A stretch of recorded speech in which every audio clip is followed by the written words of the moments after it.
Let me get your attention real quick. We're going to get started now, and we want to start off with a quick word of prayer. Just think about what today represents. Our vision forward. We're going to take time to review where we've been. We're going to look at all the amazing stuff that we get a chance to be part of coming up over the next year. This is kind of a day to really just be together, to celebrate all the awesome stuff we've done, to rejoice in what's ahead. And the Bible tells us that this is the day the Lord has made, tells us to let us rejoice and be glad in it. So that's what we're going to do today. We're just going to be together, enjoy each other, be glad, and give praise to God for some of the awesome stuff He's doing in our companies, in our lives, and in the world through the work that we get to do. So let's start with a quick word of prayer. God, we thank you so much for the chance to get to be part of a company that is so focused on making a difference and honoring you in doing that. We thank you, God, that you give us a chance to work with incredible coworkers, to be led by incredible leaders, and really, Lord, just to give us a day to live out our purpose every single day in action. And we thank you for the year that we've had. Lord, we just thank you for the lives that we've been able to touch, the difference that we've been able to make.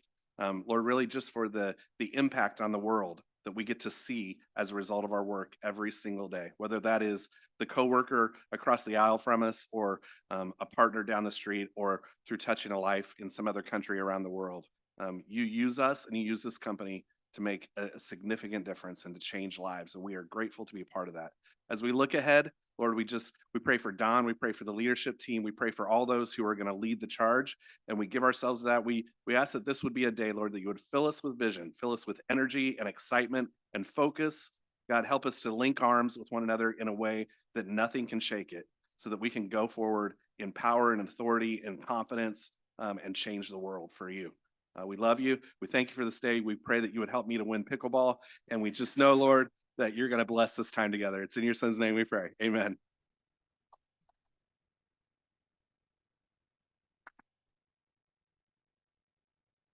All right. Well, good morning, everybody. I'd like to start off with asking everybody to please give us a quick round of applause for our event team, our marketing team.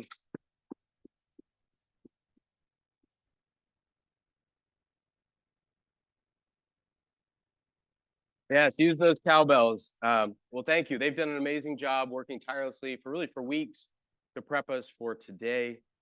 As I get to stand here today and kick us off, I feel, humbled and grateful that you choose to work here, that you choose to lead, to serve, to make a difference here at DLP, help us pursue our purpose to transform lives through the building of thriving communities. This organization is absolutely filled with people who are authentic, who are driven, who are gritty, who are talented, who are skilled, and who are making a difference, who are great stewards and making an extraordinary impact, as Danny said, each and every day, focused on our value of kingdom impact.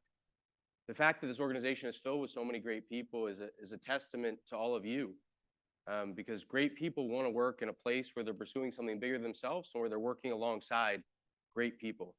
And as many of you know, this day, this Vision Day, this video we'll do after this day is our biggest recruiting tool. Because when people can see and feel the quality of people we have in this organization, they want to work here. Today is especially incredible compared to the last 6 Vision Days we've done, in that we had many team members fly in from all over the country, many from Pennsylvania to join us. But in addition, we have many team members joining us from all over the country. We have investors and partners and some of our families on Zoom and YouTube joining us, and a special shout out to Jacob, Donnie, and Alex, and Mom. And so grateful for those who are here live and those joining us online. 7th Vision Day here today. Many of you heard me say this is my favorite day of the year. I've heard many of you say it's at least your favorite DLP day of the year. And as we continue to do this, it's pretty exciting as the magnitude of what we get to choose to commit to together, what we choose to put into our compass continues to grow. As God continues to work through us, it's humbling, to say the least. With that said, let's get started. We're going to kick off. We're going to ask you to get your phones out, and we're going to get some engagement to get us started as we get rolling. And as you get your phones out, a reminder to go ahead and upload any pictures you have. As you see there, DLP Vision Day, when you put it on any social media platform. And then as we get our phones out for Slido, this is our agenda of the today. So I'm getting to kick us off this morning. We're gonna have a lot of fun together. A bunch of our leaders are gonna step up and take over in a little bit. We'll have lunch together. And then for those of us here live, well, we'll be workshopping together. So the last kind of hour ahead of lunch is gonna be workshopping with our colleagues. The team members online, you'll be able to workshop remotely as well. And then we're gonna have a lot of fun this afternoon. You're able to leave starting at 1:15, but hopefully you don't. Hopefully you stay and hang with us and have fun. I'm sad to report that Danny has no chance of winning pickleball, but it's gonna be a lot of fun. All right, well, we're gonna play a video here to kind of look back, and just a quick note. So we're gonna play a few videos today. This one to kind of reflect back before we look ahead, and then some Dream On videos and such. I don't watch any of these videos beforehand purposely to watch them live with you, so I have not seen this yet. So with that said, Justin, take us away. It's been quite a while that we've been going through this process of using this compass to give us our direction to where we're going long term, as well as narrowing it down to what we're going to accomplish 3 years from now, and then specifically what our bullseye is for this very next year. And I've had the great pleasure of seeing firsthand and being a part of the incredible power of this compass, because the goals that we go and we set every year, we've generally accomplished. In many cases, we've blown past the goals that we've set and achieved them much faster than we ever thought possible.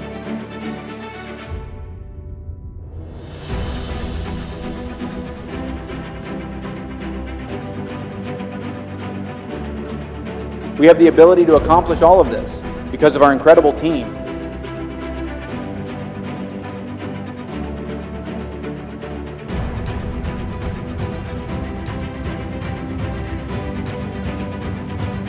Our investors are the people who make it possible for us to change the world.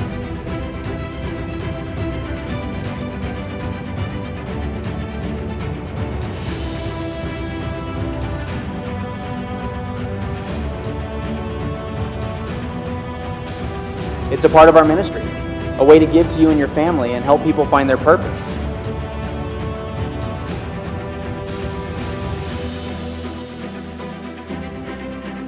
We only work with the very best partners. We want our sponsors and operators to be aligned with us to build thriving communities.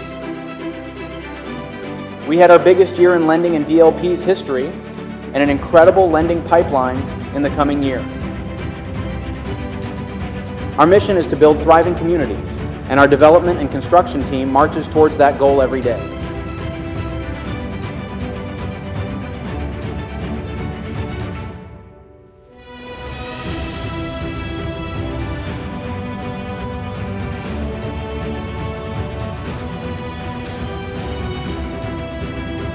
Our asset management and portfolio team has achieved unbelievable results, cultivating the value in our properties.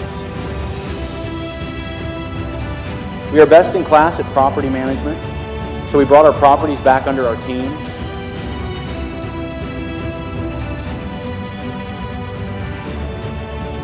DLP Bank is just the beginning of what we have planned in the world of banking. It's our responsibility to leverage the gifts we were given to help change the world.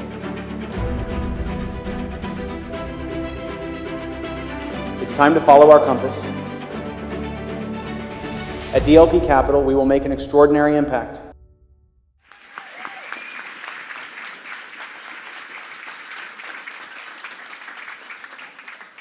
Awesome job, Justin. I don't know when I said all of that you put into that video, but that was great. All right, so before we look ahead, we're going to look back even a little further than what we accomplished this past year. And Bill Gates is famous for saying most people underestimate what you can accomplish in a decade, right? We tend to overestimate what you can accomplish in a year and underestimate the compounding effect of a decade. And a decade ago, 2014, was when the lending fund first opened. So we opened the lending fund in 2014, late 2014. And that year, and actually Jonathan Campbell, who we celebrated this time last year, has a whiteboard sitting in his office with our goals for 2014, which one of those goals was to raise $5 million of investor capital that year. That was a big, huge goal for us in 2014. And 2014 is really when we got pretty clear about where we were going. I got pretty clear on what I've been called to do. We got pretty clear that our business was going to be built around funds, around lending, and around communities. We knew that a business focused on investing in whole communities versus individual single-family homes would give us a better path of scale and a bigger opportunity of impact for our residents. And we also knew that by providing our capital and resources and knowledge to other sponsors and lending capital, we could scale other organizations, create jobs, and in turn build more communities. So that was really in 2014 was that pivotal time of a lot of change. In 2015, then those decisions we made in 2014 led us in 2015, 10 years ago, to February of 2015 making our first ever non-DLP loan. So really our first loan was made in February of 2015. And then August of 2015, we purchased our first ever apartment community, existing apartment community, which was right here in Jacksonville. Up until then, we had never owned a large apartment community. It was all scattered site assets. That was less than 10 years ago today. In 2020, in our strategic planning meeting, senior leadership meetings, we set some goals of where we would be by 2030. So this is going backwards now. 5 years ago, we said, here's where we're going to be 10 years from now, so 5 years from today. And we said by 2030, we expected we'd have $3 billion in equity under management. We'd have $3 billion in communities that we own and manage, and we'd have $3 billion in loans we manage. Those were the goals we set 5 years ago that we're halfway from a time standpoint. We laid out this chart showing our 20-mile march of what we would look like 10 years from now. And what's in black there were the goals. What we stuck in the middle there for this presentation is where we're at today. So we said back in 2020 and 2024, we would raise $250 million. We would grow to $1.2 billion of equity. We'd give $625,000 that year, and we'd have 2,300 families invested with us. Where we're actually at today is essentially above our 2026 goals. We raised over $400 million last year. We're over $1.7 billion in equity. We did over $1.5 billion of giving last year, and we have 3,300 families invested with us. We said this March, thank you. We set these goals as a lender. Remember, we were pretty early in our lending journey at this point. We said by 2024 we'd be at $1.25 billion in originations. We'd have $1 billion loan portfolio, and our loan equity and gross revenue. And one of the interesting changes is we said we would have 1,786 loans in our loan portfolio. Because remember, back in 2020, we were mainly single-family lenders. And so we thought our business model was going to be, we were going to be originating 150, 200 loans a month. But if you look at where we're actually at today, we're almost double the loans under management, almost double the equity under management, but a lot less loans because our business model is focused on lending on communities, but generally a couple years ahead of our goals. We set this goal for our PPP, where we would be. And we anticipated we would be, at the end of 2024, $414,000 in PPP. We're at $519,000. And you'll notice that it says our net revenue we estimated would be $138 million. We're at a little under $100 million. That's kind of our gross profit net revenue. And you say, well, how does PPP higher but revenue's less? It's because our business model evolved that we don't need to originate 2,000 loans a year. We don't need as many people. We've built a business model that's allowed us to scale and have really highly talented and skilled people doing bigger work, more impactful loans and investments. And that's been kind of our journey across the organization. And I show you this not to pat ourselves on the back as much as to show you that the goals we lay out, we accomplish them. Right? We don't stand up here today and say things we're going to achieve, and then years later it was a distant memory, and it's nothing that we actually went out and did. Right? We're not taking an approach of aim for the stars, land on the moon. Right? Generally speaking, we not only achieve our goals we lay out, we generally get there faster. Sometimes not exactly the way we envisioned, but generally get there faster than we thought. So that brings us to where we are today. So today, I believe we're all in this room incredibly blessed.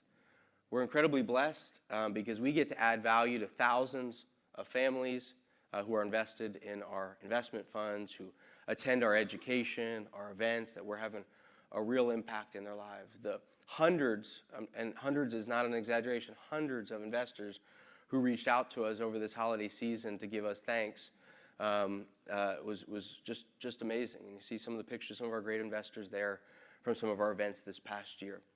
We get to empower hundreds of organizations who are building thousands of thriving communities through our fund, through our education, through our books, through our events.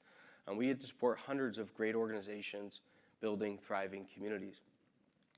We get to create resorts where thousands of people are going to have memorable outdoor resort experiences where we can serve them and impact their lives. We are building right here at DLP a world-class team empowered and equipped to live fully and to transform lives as we build thriving communities.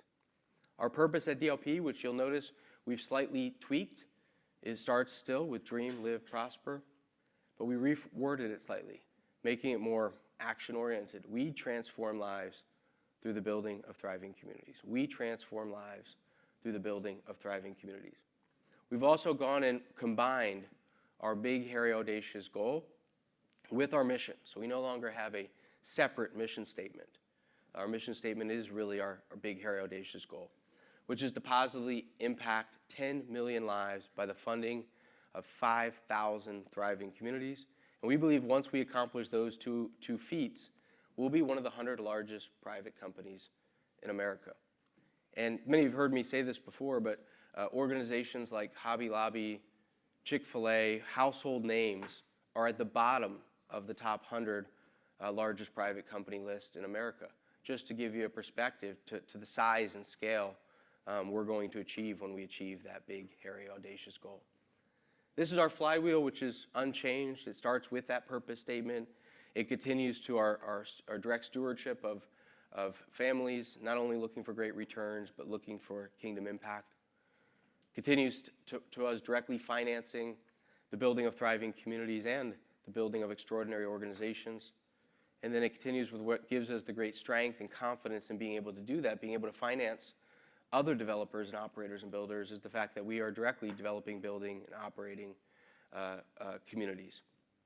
This is our hedgehog. The concept of hedgehog, for those who aren't that familiar, is what are you deeply passionate about? What can you be the best in the world at? And what is your economic engine? And what we're deeply passionate about here at DLP is building thriving communities that transform lives. What we believe we can be the best in the world at is financing the building of housing communities. And our economic engine are our investment funds, our investors. These are our platforms that we operate here at DLP, and you're going to hear from each of these platform leaders in just a few minutes. Here it is in a visual format, a sort of an external format. A couple things you'll see updated here. So our first platform are our investment funds. Second is lending. And third is what we're branding as our communities, which that includes a portfolio and asset management and our in-house property management, and then the brands we run, Dream Communities, Living Fully Communities, and our Dream Outdoor Resorts. And then alongside what we get to do here at DLP Capital, we have our banking platform with quite a few exciting things happening that'll also be able to serve and contribute to our calling, our purpose here at DLP. So let's look beyond 2020 or 2025 and beyond. So 2025 will be our most transformative year in our history. We have leveled up our leadership. You're going to hear from some leaders today up here on stage, some of which you haven't even met yet because they just joined us here literally this week. We have a couple leaders that aren't here yet who already are hired and joining us in the next few weeks. We're going to be running significant platforms here at DLP. We've developed highly productive teams across the organization. We're going to workshop with our highly productive teams here this afternoon. We have built products that are delivering incredible value right now, products that we've been running for years, and then we have products that we're about to roll out this year, which I'm going to talk about, our Living Fully homes as an example. This year we will focus on winning the day and in turn winning the year. You'll hear that term a lot this year. Winning the year for DLP is achieving our one-year bullseye that we're going to talk through. Winning the year for you individually is achieving the expectations in your REK and living out your Living Fully dashboard. But to do that, to win the whole year, it just comes down to winning each day, right? That's the 20-mile march, what it's all about. Our theme this year is to make an extraordinary impact. Make an extraordinary impact. Our verse of the year, which goes right along with making an extraordinary impact, is let your light shine before others, that they may see the good deeds and glorify your Father in heaven. Matthew 5:16. This is a quote from Truett Cathy, Chick-fil-A. I want to talk about getting better, because if we're better, our customers will make sure we get bigger, right? A lot of leadership teams, we spend a lot of time talking about getting bigger. That's a big part of our story, right? The consistent 20-mile march growth. But if we put our focus around getting better, put our focus around how do we make an extraordinary impact, our clients will make sure we get bigger. Some of the things we're not going to do in 2025. We will not have any new asset classes this year. We will be executing on product types that have been in motion for the last couple of years, Dream Outdoor Resorts, which you'll hear about, living fully, manufactured housing, but we won't be expanding into additional asset classes. Even more importantly is we will have no key outcomes, no priorities, no big projects that do not have clear owners here in 2025. We will not fall into the trap of overcomplicating things. You know, bureaucracy is the death of growth. It's the opposite of growth, and it's what happens when you start getting bigger and teams get bigger. You tend to overcomplicate things and slow things down. We're going to focus on what those of you in Driven for Greatness are familiar with, the Oz principle. What can I do to rise above my circumstances to demonstrate the ownership necessary to achieve the desired results, which is what accountability is. Not figuring out how you can make something more complicated or how you can talk about the problem, but figuring out a solution that we can put into action this year and taking leadership and putting that into action. And to go right along with that, we're not going to allow indecisiveness this year. Right? One of my favorite quotes is, you have a problem because no one has made a decision. Right? You only have a problem until somebody makes a decision. Right? Once you make a decision, now you have a solution. You have to execute on that solution, but you have a solution. So no indecisiveness. All right, so beyond 2024. So we're going to kind of look out further, and then we're going to circle back to this year, and then we're going to get to grant some dreams, and then welcome some of our leaders up here. So if we look ahead, so I showed you what in 2020 when we looked ahead 10 years where we said we would be.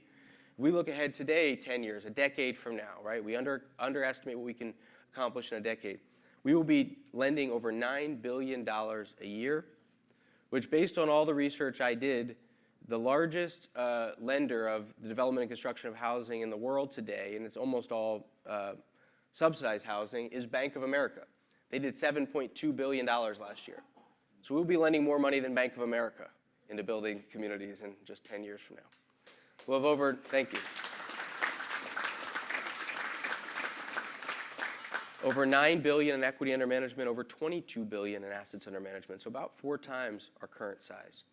15 years from now, we'll grow to over $15 billion a year, $15 billion in equity under management, capital in our funds, over $40 billion in assets. We estimate we'll have 13,000 investors at least. Very likely we will be well beyond that. Over 5,000 people attending our big investor events. To give you an idea, for those of you who've been to our events, today have 4 or 5, next event 800 people. We'll have 5,000 plus people. We'll be invested in over 200,000 residences, units, homes, providing housing to more than 500,000 people. And we'll be funding the building of over 100,000 residences a year. 20 years out, we'll be the world's largest investor in the building of thriving communities that provide housing that is affordable to working families. We estimate we'll have $100 billion in assets under management, and we'll have given over $1 billion 20 years from now. That's not that long. It sounds like a long time, but it goes fast. As I sit here 19 years after we started. 50 years out, that's a little longer. We estimate we will have more than $1 trillion invested in the building of thriving communities. And these goals I'm laying out are us significantly slowing our pace of growth. These goals are actually only based on about 10 to 12% annual growth, right? Growing 10 to 12% over 50 years isn't easy, right? Not messing things up and falling into the trap of going backwards, thinking we're so great that we can't make mistakes, losing sight of what makes us great, right? Very few of the top 500 companies in the world today were on the list 50 years ago, right? Very few, less than 10, right? But the march, what we need to accomplish, these aren't huge goals, but it's consistency year in and year out, taking our job as stewards really, really serious. And we'll have positively impacted over 1 billion lives and transformed more than 10 million lives.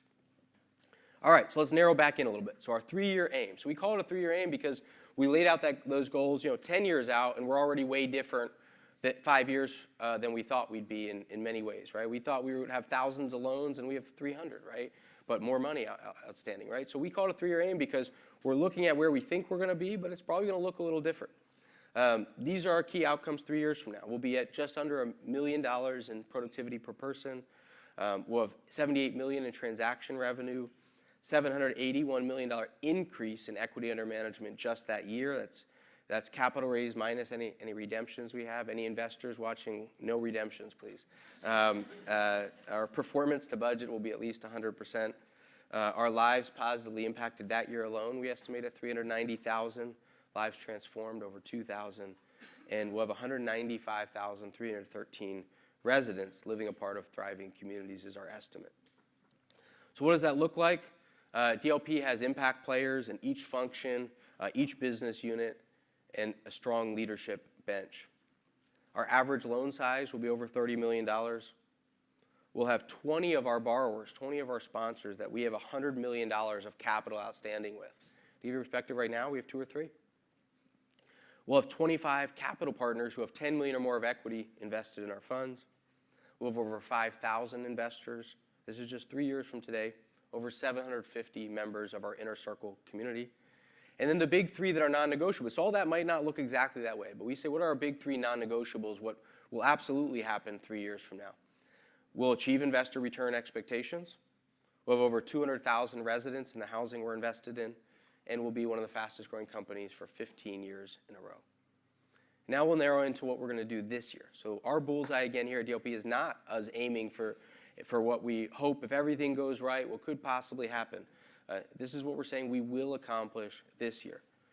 So our PPP this year, our target is $675,000. $50 million of transaction revenue, $500 million of equity under management increase.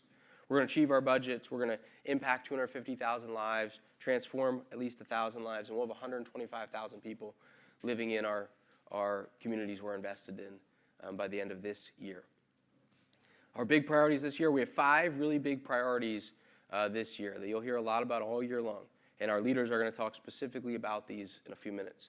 First and foremost, we're going to have a number 1, 2, and 3. So a top leader and his or her clear number 2 and number 3 in each platform with a focus on having impact players, for those of you who just read the book with us, across the organization. We're going to subscribe $600 million of new equity into our funds for $500 million net increase, and our leaders will talk more about that in a moment. We're going to achieve our return targets across all of our funds. We're going to originate more than $2 billion in deals this year, the majority of which will be us providing capital to other sponsors. We will achieve our business plan and recapitalization of over 90% of our target or key assets that we've identified for the year, which are 50 assets. So bringing that into our key metrics this year, $675,000 in PPP. That's going to require having key leaders. That's going to require you all being engaged. So we're going to set a goal this year of increasing our net promoter score from 42 to 62 this year. We're going to build out our career progression program, which I'll talk a little bit more about. And we're going to embrace the power of and you'll hear more about that over the course of the year. $50 million of transaction revenue. I'll let our lending team talk more about that in a few minutes. We're achieving our budgets as an organization across our properties, across our portfolios, and across our funds. A lot of work there that you'll hear about from our leaders in a few minutes.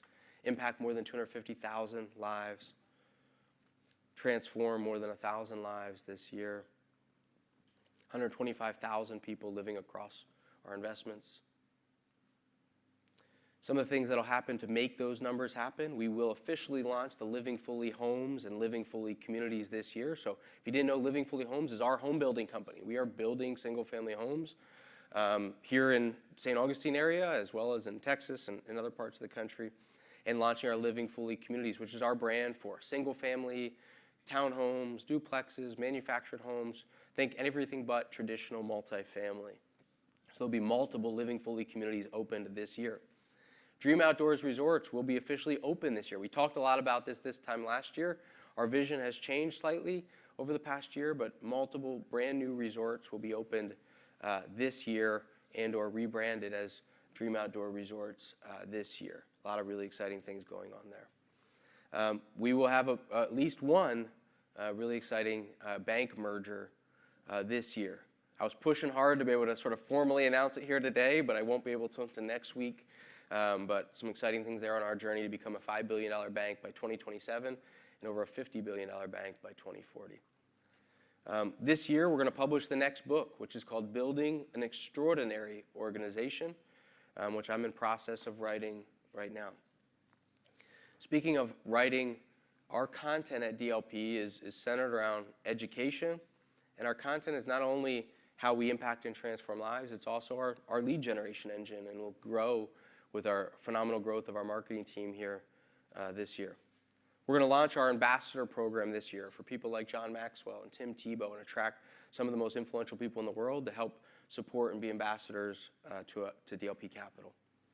We'll continue our 20-mile march, being an Inc. 5000 fastest growing company for the 13th year in a row, significantly grow our capital raise, our capital under management, and basically double our funding of the Building of Thriving Communities this year.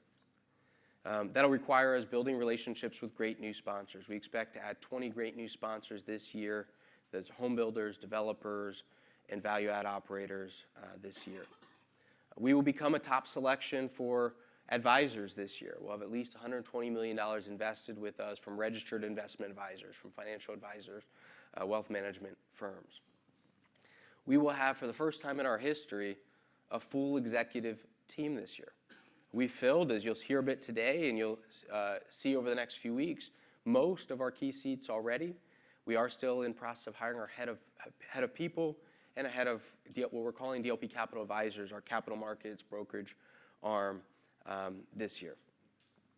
Thriving Communities will be fully live, going, as Nick Stonestreet likes to call it, the last mile of serving our residents in the ways we've been working and testing and getting ready for. With Rob's leadership and Danny's efforts and some of the great partners we're working with, we're going to do some amazing things this year to impact the lives of our residents. These are our rocks this quarter: $100 million of equity under management raised, $10 million of transaction revenue, 4 senior leaders onboarded and hired, Dream Outdoor Resorts ready for launch, all sales and marketing ready. And we just brought on a great new leader there, Tony, help us do that. $250 million of properties on the market that we're going to be able to sell and redeploy that capital into building new communities. $10 million of legacy assets resolved, month-over-month progress across all of our properties, and 2 bank transactions closed or pending this quarter. Last year's theme was "We Are For You." And even though we've updated our theme this year to Making Extraordinary Impact, I want to make sure everybody knows that we are still for you. We just this week moved back to our Bethlehem office, which I've seen the feedback. It's been overwhelmingly positive, which I'm excited about. Can't wait to come up and see it. We are building our basketball and pickleball courts. It is happening. I know after today, people will be even more excited. Well, some of you, maybe not Jim and Garrett, will be very excited for this. This is the official announcement. We are providing 100% 401k match for 2024.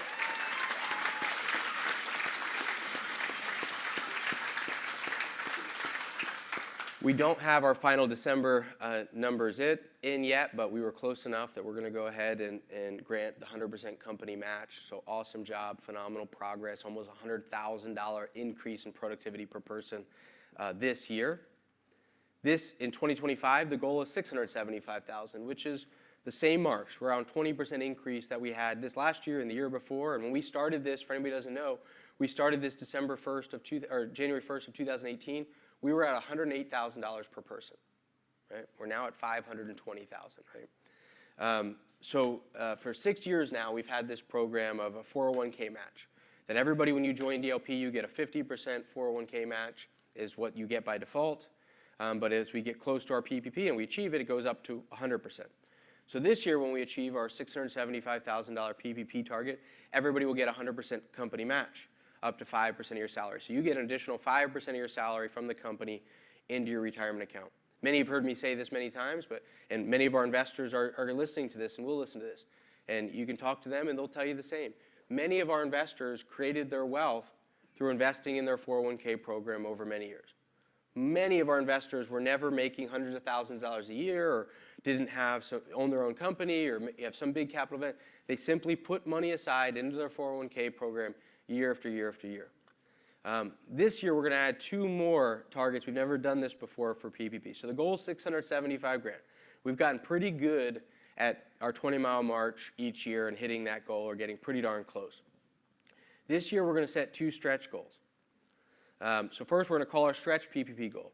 If we can hit $742,000 in PPP this year, we'll do 125% match. So that would be another 1.25% of your salary into your retirement account. If we can hit $810,000 this year, and I'll just tell you that our budgets for the company, our operating budgets for our company of $2 billion of originations, our capital raise targets that lead to our operating budgets, we would achieve 810 grand. So if we just hit those goals that I just talked about, achieving budgets on our properties, a $500 million equity under management increase, and $2 billion of originations, we will hit 810,000. So all we have to do is hit the goals we've already set, and everybody will get 150% 401k match, or 7.5% of your salary added to your retirement account. Thank you. So with our theme of the year, making extraordinary impact, we're going to call that our extraordinary PPP goal. So certainly we're going to, I think, all be happy we're sitting here a year from today. We hit 675 grand, but we're going to be really celebrating if we hit that 810 grand this year. As I said, our theme last year was we are for you, we still are for you, we are investing in you. We're building out this year a lot of work around building out our career progression programs. Leaders Made Here, Leaders Thrive Here, kind of 2 different programs we're developing. We'll continue to invest not only in your career, but in you as an individual. You are our first thriving community. So when we say we transform lives through the building of thriving communities, the first community is this community. We have to do it for you to be able to do it for our clients, for our investors, for the physical communities we own. This year we'll have at least 15 promotions from people largely sitting in this room with us right now. We will have hundreds of personal rocks achieved this year. Hundreds of us will achieve our Living Fully dashboards. Many of us will be able to say with confidence that we are living fully with clear, perfect life outcomes for our future ahead and with clarity on our individual purpose. We're going through, if you haven't joined us yet, Kingdom Impact, Purpose-Driven Life right now. I encourage you to join us, get clear on your purpose. We'll continue to pour into you with training, with Driven for Greatness, with Kingdom Impact Group, and tons of resources, tools, and people who care about you. This year, our other DLP days after Vision Day, our next one is Issue Solving Day on April 25th. Then we have Alignment Day on August 13th, and then our Living Fully Day on October 17th. In addition to those days, we have a Building Extraordinary Organization event coming up April 1st and 2nd to pour into organizations to help them scale and grow. Then we have our Asheville Extraordinary Family event at the end of June in Asheville, North Carolina. And we're going to be inviting at least 50 team members to come join us at this event and bring your families as well, pour into you and your families, and we'll talk more about that. In addition, in November, we will have a Building Thriving Communities event in Ponte Vedra, right down the street from here. We'll have our leadership event, which will be doing the same thing we did this past year, inviting all leaders and all team members here in St. Augustine to come to our leadership day, followed by Investor Day on the 6th. With that said, that's everything you're going to hear from me here in content. It's a lot. You're going to hear some more detail behind how we're going to do that from some of our leaders in a few moments. But before we turn it over to our leaders, we're going to grant some dreams. Next slide. All right. Hi everyone, I'm Danny Sells, the Executive Director of the Positive Returns Foundation. In my role here at DLP, I get the pleasure of leading our efforts to really make an impact on the world, whether that be right here in our own backyard, or sometimes it's across the world in another country. I get the pleasure of leading our efforts to really change the world. And it's been so fun to see how DLP has stepped into that role over the past year. Recently, I was on a flight to Guatemala and I was reviewing just a lot of Dream On submissions and just reading about the stories of our colleagues and our team members who were stepping out and saying, I want to submit a Dream On for somebody. And it struck me that Oftentimes in my job, I'm really thinking about large groups of people or big issues that we want to affect and change. And I was reminded in reading these Dream-Ons that behind each of those issues and behind each of those big efforts that we're doing are individual people. And I started just thinking about all the individual lives that Dream-Ons make a difference with. I got off the plane and we went to go visit with our partner organization called Transforming Futures in Guatemala City. And it wasn't long after arriving that I got to be reunited with one of our buddies down there who works on staff at Transforming Futures. His name is Juan. And Juan was so excited to tell us about his recent wedding. He and his fiance had been saving for a really long time to be able to afford a wedding and invite all of their family and friends. Culturally down there, it's a big deal. Your whole community shows up in a really big way. And so you have to sometimes save for a long time to make this happen because it can get expensive pretty quickly. Juan and his fiance had done that hard work, and they had this amazing wedding full of excitement and joy, and everybody showed up for their special day, and it was awesome. And Juan couldn't wait to introduce us to his fiance and tell us all about it.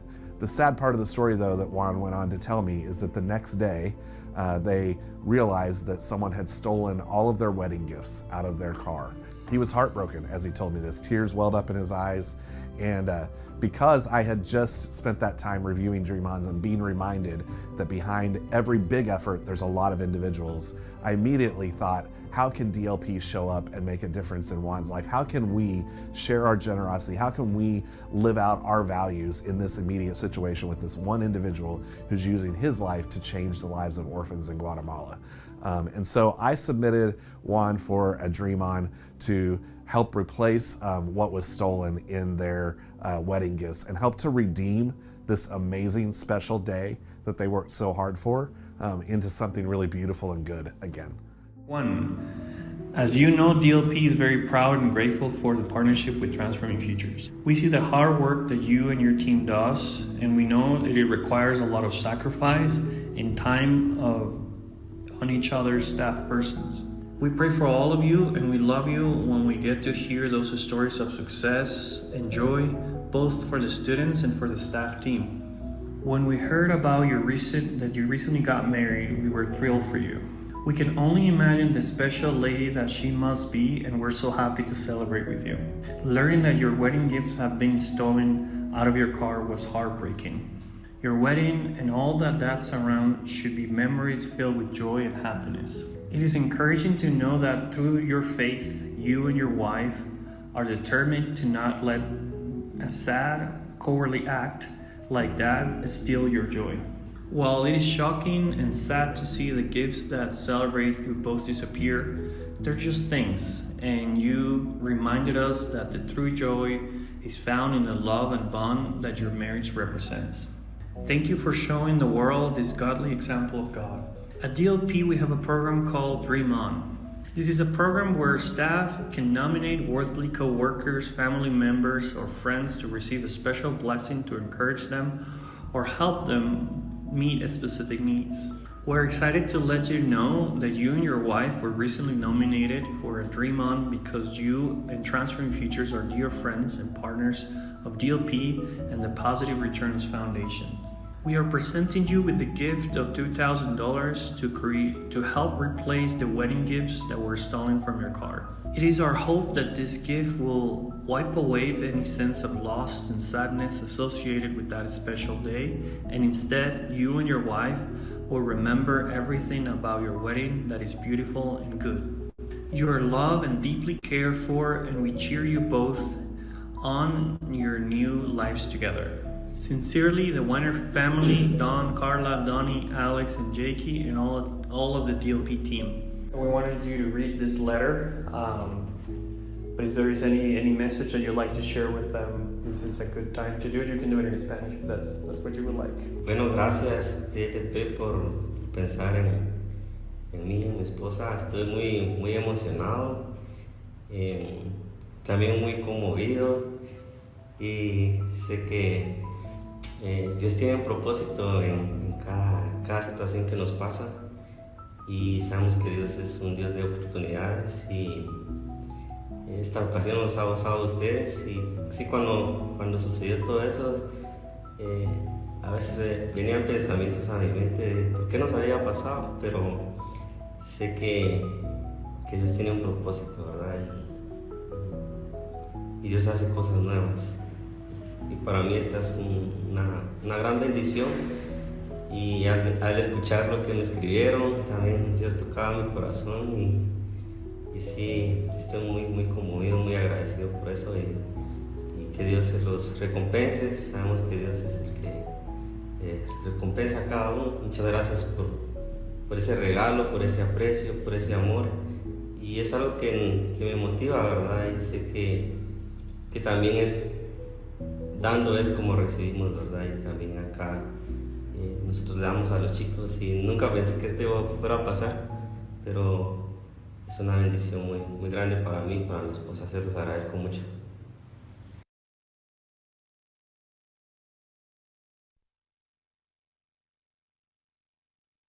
Hi everyone, I'm Danny Sells, the Executive Director. Hi everyone, I'm Danny Sells, the Executive Director.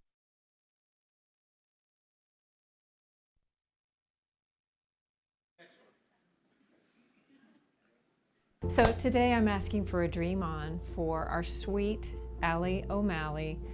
She came to us probably about a year ago, and Julia and I just love her. She's just an amazing person, and we just are asking for some financial assistance for Allie. When she moved here, it was quite expensive to relocate her family, and there is no one more deserving. Allie is one of those folks that no matter what is asked, she's willing to go above and beyond. She volunteers. She doesn't even wait to be asked. I submitted my dream on for Allie O'Malley because she's an amazing individual with a big heart, with an amazing work ethic. I know that she worked 2 jobs after her main job with DLP, and I have never seen her tired, complaining. I have always seen her optimistic, positive, flying around, cheering other people up. This little financial boost can help her to be focused more on herself, on her family, and will not be worried about her financial situation. And listen, this girl is so capable, she can take care of anything. She's just the most amazing person.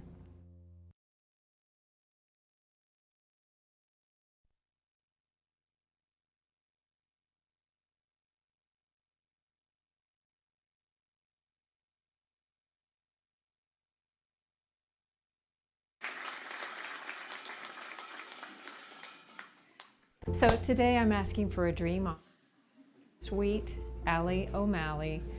She came to us.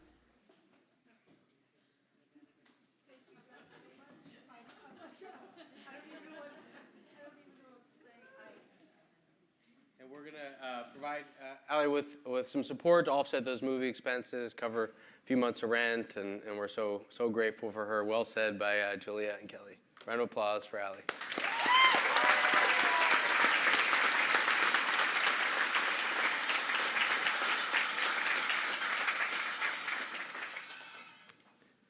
All right, so more Dream Ons to come, but we're going to take a little break there, and we're going to bring our leaders up. And for the first time ever, we are going to have big, hairy, audacious goals for each of our platforms. And each of those teams are going to come up, share their big, hairy, audacious goal and what's ahead, starting with our investment funds team. So let's welcome up and give them a round of applause, Nick, Larry, and Rich.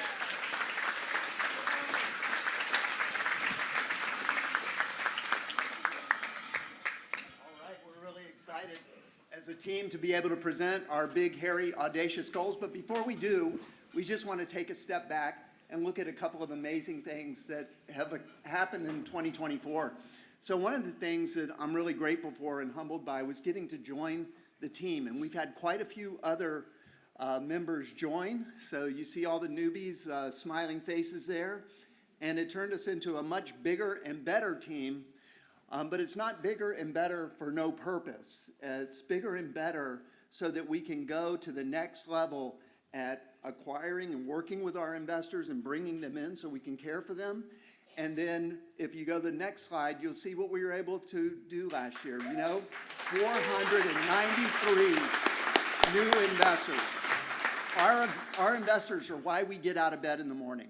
Like, we're so grateful that we not only get to give them, we've been able to give them double-digit returns in every fund year after year. So we're super glad to provide excellent risk-adjusted returns. But we're also grateful that we get to pour into their lives through the incredible events and just the way all of our team members and associates show care and concern for them. So they're the heart of what we do. We were able to achieve some other bullseyes this last year. The big one is having equity under management of over $1.75 billion. So we're really good, really happy about that. Yeah. And then one that we really need to think about that I love in this slide is there's 1,257 investors that said to us, "You've been doing such a great job, DLP, we're going to add more money." And so having those investors that are already experiencing the returns and also the care and concern that we have for our investors to say, "Here, we're going to trust you with more," that's humbling. We're really honored by that. So one other thing this last year, we got to launch our DLP Gives platform. You're going to hear a lot more about it in the year to come. We're able to help our investors unleash their generosity. So many people have a desire to be generous, and yet they don't always know where to go with that generosity.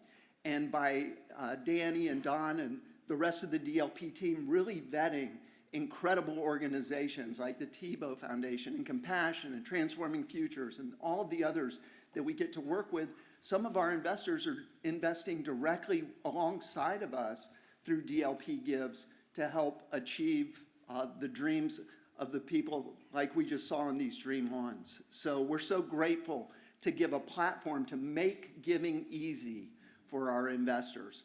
But before we go on to our BHAG, we've got a little bit of a special celebration embedded here within the Vision Day celebration. Larry? So that's all well and good, and we're all having fun, but I think I need some more cowbell. I got a fever. I love that Rich brought it up too, by the way. So we wanted to, this is a couple months late, so it is belated, but we wanted to wish our DLP Lending Fund a happy 10th birthday. So let's all give a round of applause for the DLP Lending Fund. It's also Nick's granddaughter's birthday. So what I thought was appropriate was that we should sing happy birthday to the Lending Fund. What do you think? There we go. Everybody with me? Ready? Yeah. Happy birthday to you. Happy birthday to you. More cowbell. Happy birthday, dear Lending Fund. Happy birthday to you.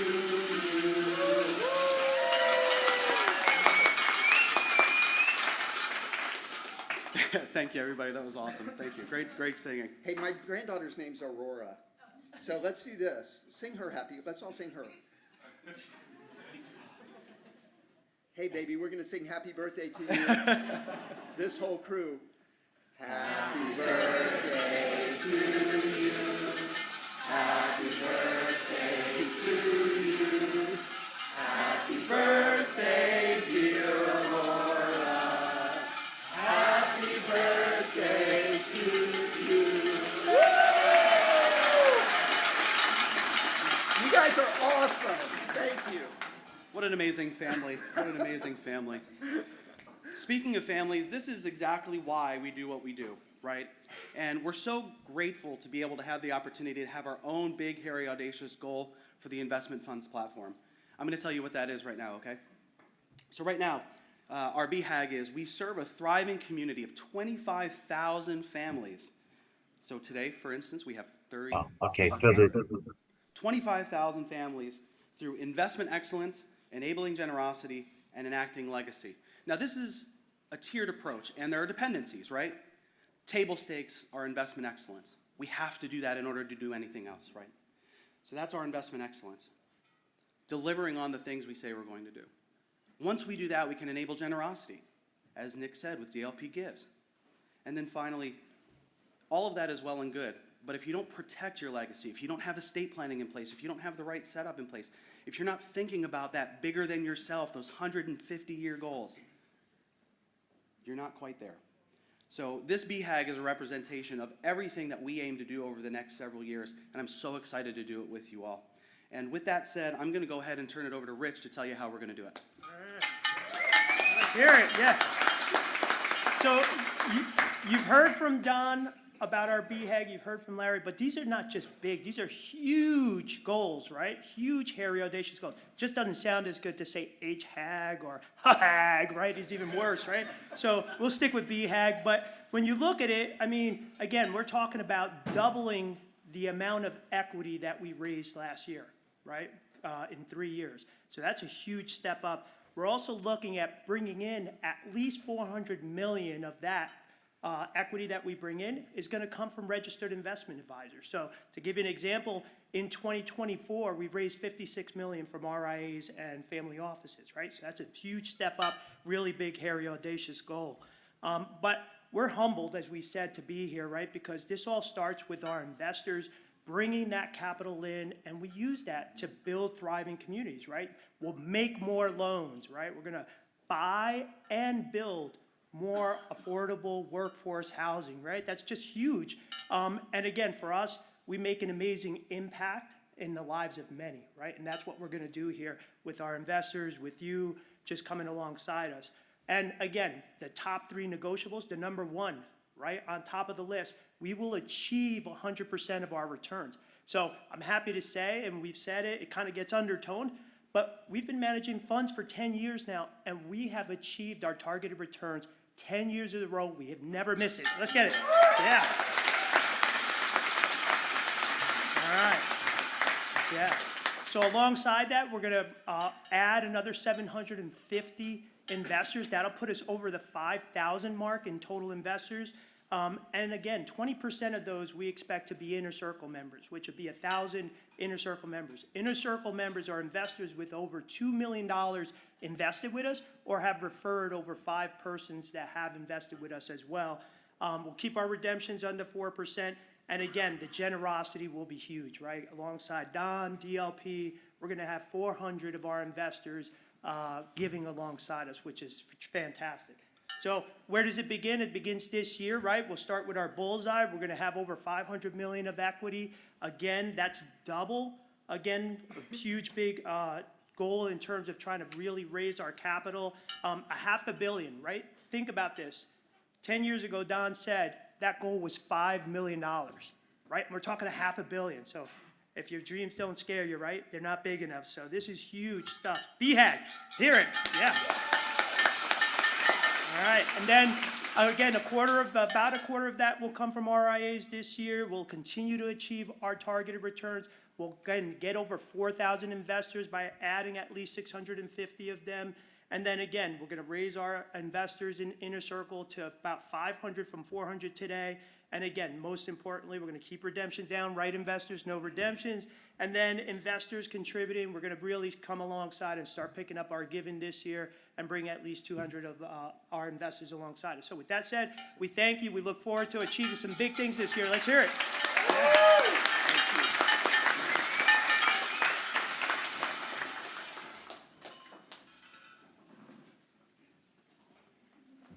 How exciting is that? Tom Hallock here, and I've got Josh and Nick alongside me here, and really exciting to be in my second Vision Day, right? And last year when I was here, you'll recall that one of the things I talked about was creating the engine, right? And a rocket that takes off from just south of us here as where Elon Musk shoots off his rockets in the X. And if you remember, there was not just one engine, there was multiple engines. And so we're going to talk about that a little bit today and just really kind of where that's seen. But it really starts with our engine of our new people that have come with it. It's the fuel that's driving this group. And literally, we doubled the size of this group this year, right? So excited about that. And within that is the relationship management team. And we're going to talk about, driving those new engines, those new sponsors that are coming in, and we were able to bring Brian, Dustin, and Frank in as relationship managers to drive deep relationships with sponsors that we can do business over and over and over and over and over again. And Remy, that was one of our accelerators, moved up and became a senior analyst this year with us, and just it helps foundationally drive what we do. In our asset management team, Josh joined us this year and is helping transform our portfolio and what we're doing. We actually brought somebody back with Frank and with his construction and his experience with our portfolio. And Blake joined us as an analyst and senior analyst there. Again, just fantastic. And our investments team, which is the group that makes sure that we're making good loans, that we're buying great properties, right? And they're going to be talking about that. But again, a foundation of the stewardship that we do for the funds investors that just came in. Eric, Harsh, Austin, Justin, Rob Cecil, Seth, Connor, and Evan. Just an unbelievably great group of young men that are again going to be the next leaders of this company and this group. So really excited about that foundation that we continue to build out. Let me see some of the accomplishments, and I'm going to talk about the sponsorship that we looked at. We added this last year 28 new sponsors, and we've got about another 4 or 5 that are getting ready to fund some loans that we identified this year. So 28 new engines that came into that area, right, that are going to be firing with us over the course of the not just this next year, but the next year after that. 14 of those sponsors, by the way, accounted for half of our production this year. So we not only generated new business, but we did it almost immediately with some of these clients, right? And again, as we continue to grow that, and Don talked about that, and we'll move that through that. But just an exciting place to do when you start thinking about how, and by the way, sometimes it takes months and months to start a relationship. It's not just, hey, we have a call tomorrow, we make a $30 million loan. It's this whole organization is engaged with these sponsors. Last thing, we have a $1.2 billion pipeline entering this year. So loans in pipeline ready to go to meet that $2 billion goal. We just don't make loans. We also have to have loans paid back, right? And that's really important, right? Because that's when we got to recycle that money. And we actually had $419 million paid back this year, right? So just, again, a fantastic group. We wound down, Don talked about that fix and flip built business that we're in. We actually wound down 3 portfolios of those businesses that we did, and we did so without any losses, without any challenges, and actually still have some great relationships there, which was 250. And more importantly, and Josh is going to talk about this, 74% decrease in watch list assets. Recall interest rates went up really high in 2022, right? And we're starting to see some relief from that. Caused some pain in some of our sponsors and borrowers. To reduce that down to 15 assets puts us at a foundation that is just absolutely fantastic for 2024. So again, our BHAG, right, as the lending fund, is to become the #1 community construction and developer investor in North America for attainable workforce housing. Don mentioned Bank of America at $7 billion. I was just reading yesterday some other groups that are all in the LIHTC business. LIHTC is low-income housing credits. We're doing it in attainable market rate housing, and it starts at the foundation of land, houses for people, all sorts of different living conditions in different areas around this country. We are so excited about doing that. In fact, the gentleman that's in the picture right next to me, we financed a couple of different projects from him. He's one of our new sponsors. Over 1,500 homes will be developed. Residences, probably about 2,000 residences, 4,000 people will be impacted just on his projects alone. So really exciting. And I'm going to turn this over to Nick now.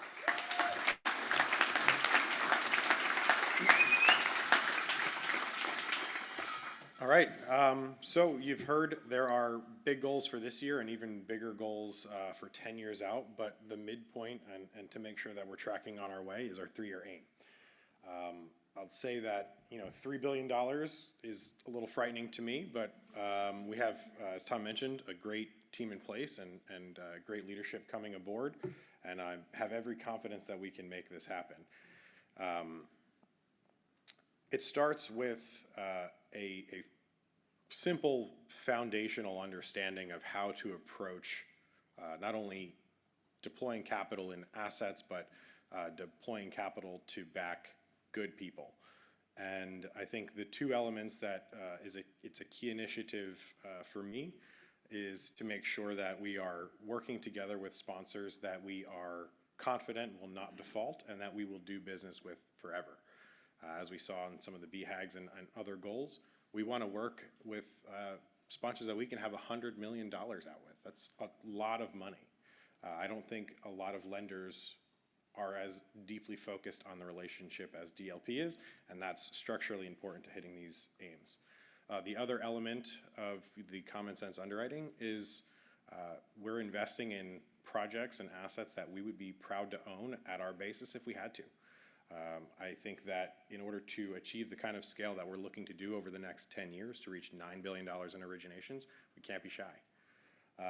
And so on our 3-year aim, in order to do that, our origination volume target is $3 billion. Transaction revenue volume, that's from originations, extensions, exit fees, dispositions, things like that. We're targeting $67 million in 3 years. Our loan performance will have no less than 98% of our loans performing, thanks to Josh and his team, and 100% of regular interest expected will be collected. Our extraordinary sponsors will have 25 on our roster that have over $50 million of credit with us. And exposure per sponsor on average will be $60 million. Our additional 3-year aims, not our top, but those that are very important to us, debt placement of $10 million, at least in revenue. $30 million average loan amount. Right now, I think if we kind of factor in some of the legacy loans that we have, we're at about $10 million. So in achieving that goal, you can see how many loans we're going to have to originate. They're going to be fewer in number, but more complex, more in depth, and we have the right team to do that. We'll have 20 plus sponsors with over $100 million in credit exposure with us. And we'll be staffed with impact leaders and the clear number 1 and number 2. We'll be a rated special servicer. We've been talking about this for at least a year, and under Josh's leadership, I think we are set to do that in the next 3. And we'll have a world-class credit training program. I will turn this over to Josh to tell us more about our 1-year bullseye.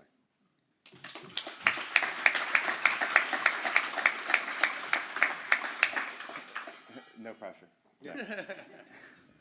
Our 1-year bullseye, as Don had alluded to previously, this is what we need to do for 2025. And Tom and Nick have so nicely set this up. Origination volume of $2 billion for the year, transaction revenue of $50 million. The loans performing, no pressure on me, of 98%. That means that, you know, our borrowers are following their business plans, they're doing what they need to be doing, and you know, working through their assets and going towards exiting our deals, you know, at maturity. As regards to the regular interest collected, it would be 100% of our regular interest collected on our loans, with our loans under management of $2 billion, and you know, having a $419 million payoff on loans this past year. The loans under management would also be the new originations plus, you know, filling the backstop of whatever, you know, we already were paid off for. With exit revenue of $5 million and debt placement revenue of $5 million. And our exposure per sponsor, as Nick has pointed out, would be you know, $40 million per sponsor, with new sponsors added of 15 new sponsors, with their exposure in the portfolio to 3 to 10% per sponsor. So really, it's a reduction in the amount of loans and the amount of sponsors, but an increase in the amount of loans to those sponsors to build up this $2 billion, eventually to $3 billion book. Thank you all for your time.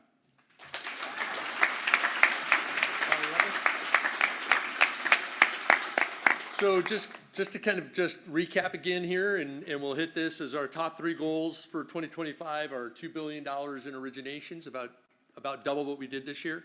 100% of interest collected and 98% of our loans performing.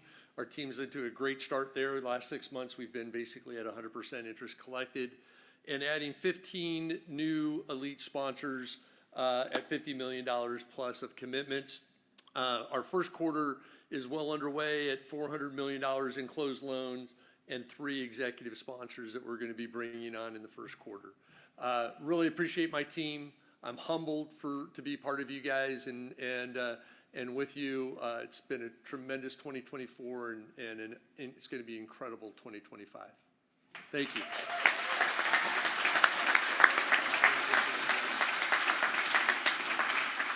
I am here to nominate Melody Rohrer for a Dream On from the DLP Positive Returns Foundation.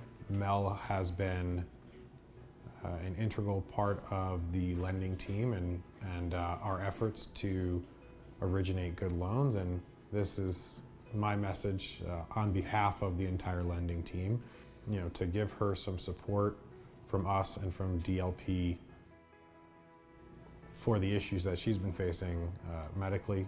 She's gone through a bout of surgery, and unfortunately looks like she'll have to have another surgery to make sure that things are maintained and complete and she can get well again. What that means is that she needs to take some time out of the office to her chagrin, and she needs to spend time focusing on herself and her recovery. These things aren't cheap, these things take time, and I know that she's itching to get back in the saddle every time that she's away from her desk. And for that, I want her to know that we support her as well, DLP and the team, to rally behind her and help do what they can to make it easy for her to continue focusing on herself, her 2 little girls, and taking care of her home even when she's struggling to take care of herself. So Mel, love you, we all do, and hope that this is smooth and as easy for you as possible. Thanks.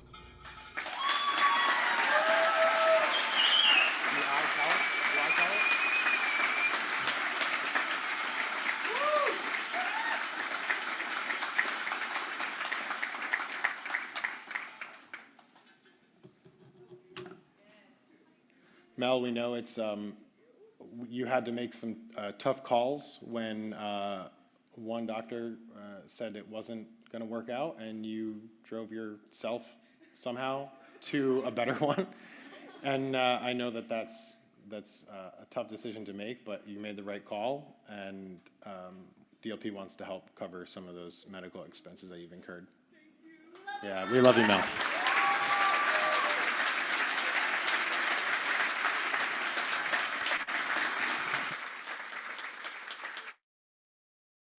I'm Danny Sells, and this Dream On is for someone special at one of our global partnerships. It's an organization called Pathlight Belize, and Pathlight Belize is a fantastic organization. They do really great work helping young people extend their education. In the country of Belize, public education ends at 6th grade when you're 12 years old. If your family doesn't have the means for you to continue on in school, you go to work in the fields, that's your story. Pathlight comes along and provides scholarships and helps students carry on their education, and really makes a difference in their lives. We learned recently of one particular person at Pathlight. His name is Garth Gillette, and Garth actually grew up as a student that Pathlight helped. Garth was one of the students whose families wasn't able to carry on his education because of cost, and Pathlight recognized his potential and came alongside his family and said, let's have Garth be part of our program. He continued his education and has now since come on staff at Pathlight as a student mentor for many of the young men that participate in the program there. Pathlight is incredibly proud of Garth and the success he's made, and are just utilizing everything they have to help advance his career and his life and really give him something to live for. Garth had a brother who recently lost a battle with cancer. It was a long battle that he fought really bravely, and his family rallied around him in really significant ways, but ultimately he did pass away recently. His family's grieving that loss in really profound ways, but probably one of the things that makes it even more hard for the family and for Garth in particular is the fact that there were a lot of mounting medical bills. I'm submitting Garth and his family for a Dream On today to really help do anything we can to relieve some of those medical bills so that they can just know during this difficult time of grief, this difficult time of the pressure of medical bills and all that, that they're not alone, that their story is seen and heard, that we as partners at DLP with Pathlight and all of the people that make up that community, we care, We grieve alongside them the loss of their family. We want to be a little bit of a wind of hope in their lives. And so I'm submitting them to help with some of those medical costs. I know that you don't know us necessarily individually and you don't know us as best friends or anything like that, but we want you to know that we care about you and we care about Pathway and we care about your family. And so I reached out to our leadership here and just said, hey, Garth's family is struggling dealing with just the pain of the loss, and they're struggling just dealing with the incredible medical bills that come with something like that. What can we do to help?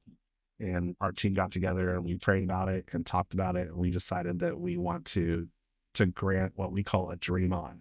And so we're going to be making a donation to Pathlight in the amount of $5,000 to be used to help with your family's medical bills that you're dealing with in the passing of your brother. And our hope is that as you receive that, that you'll receive it really from our hearts, that you'll know that it is a gift given to your family because you're part of an organization that we know is doing amazing work, but more than that, because we want you to know that we love and care about you and your family as you go through a really hard time, and that you're not alone in it. So, so I know that's a lot of information to throw at you all at once, but we just want you to know that we love you and care about you, and we're going to be making that donation out to the family. I can't express how much this means, Sometimes when you suffer in silence and you're not aware of the help you're getting. And this means more to my family than you would ever know, Mr. Danny. I'm sorry. That's okay. It's okay. Words are just a bit difficult to find right now. Very much, I would like you guys to know Colin the same way I did. He's my older brother that passed away. He was around 15 years old when he first skipped school to go to the farm and meet my mom because he heard my dad has a woman that already has his new sister, and he wanted to meet her. And he spent the entire day on the couch just listening to her and hearing stories. And he didn't have a good relationship with his actual mother, but I've never heard him refer to my mom as anything but mom. That's my mom. He's my oldest brother. He was a father figure to me and my older brother Oswald. He basically taught me everything I know. He raised me up since I was 1, along with my dad. Colin is the type of person, if he knows you need something in your life and it's the last he has, he will sacrifice and he will give it to you. He was just that person. And he was an electrician. And every single house that his sister or brother or dad moved into, he insisted that he was the electrician to put everything in, wiring everything. He was just that person. That person you don't have to ask for help.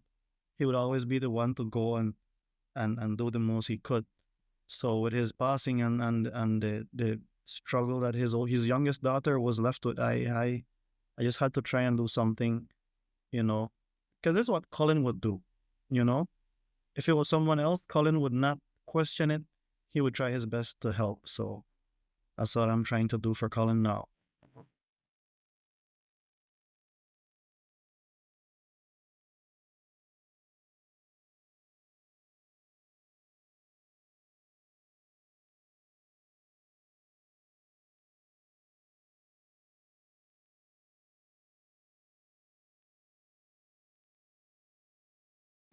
Just sitting there watching.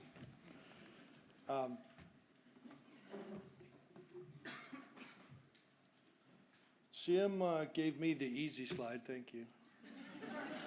So I call it a brag slide, or the reality minute, which is the visions of last year. This is what it came to, reality.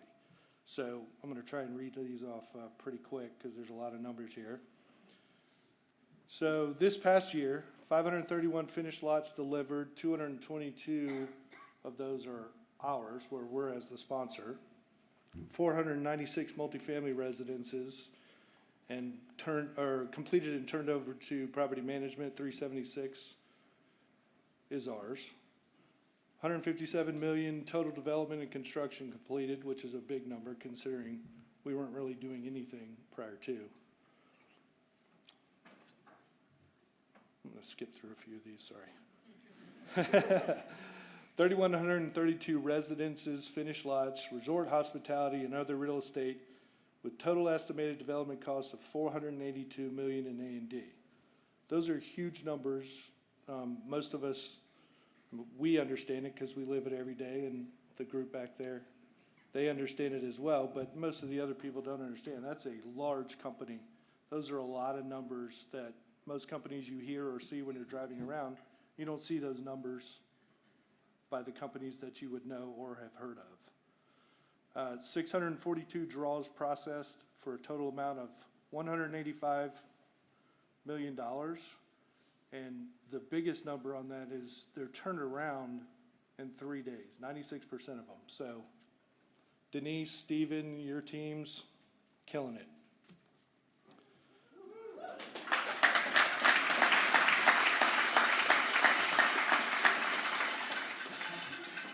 So this is another little side project that we do, the Dream Camp Homes, park model ordering in total of $5.5 million. So for those who don't know what park homes are, they're, I don't want to call them a tiny home, but they're kind of a tiny home. Those are our resort residences that we're going to be doing a whole lot more of. That's a very big number. The construction servicing team successfully negotiated discounted pricing on the monthly title runs, which most people don't even know that they're doing that. Basically in a reduction of 40% overall average. So Jim and I put that in there mostly because although it's not a huge number, it's not in the 1 point whatever billions of dollars, but if we do this 10 times, that's real money that we're saving for the company. Just by asking questions, looking at it, just thinking, how can we do this better, quicker, faster? And then I skipped over Living Fully Homes because somebody who looks like me and kind of talks like me last year at this meeting presented a slide, and we were all excited about Living Fully Homes being a GC. And this just shows that the vision is now a reality. So we have 3 ground up projects that are under development right now with another 2 that will probably start in the next 30, 45 days. So from an infancy, a little vision, an idea, we're now in full development and sky's the limit as far as I'm concerned. So I'm gonna turn it over to Jim to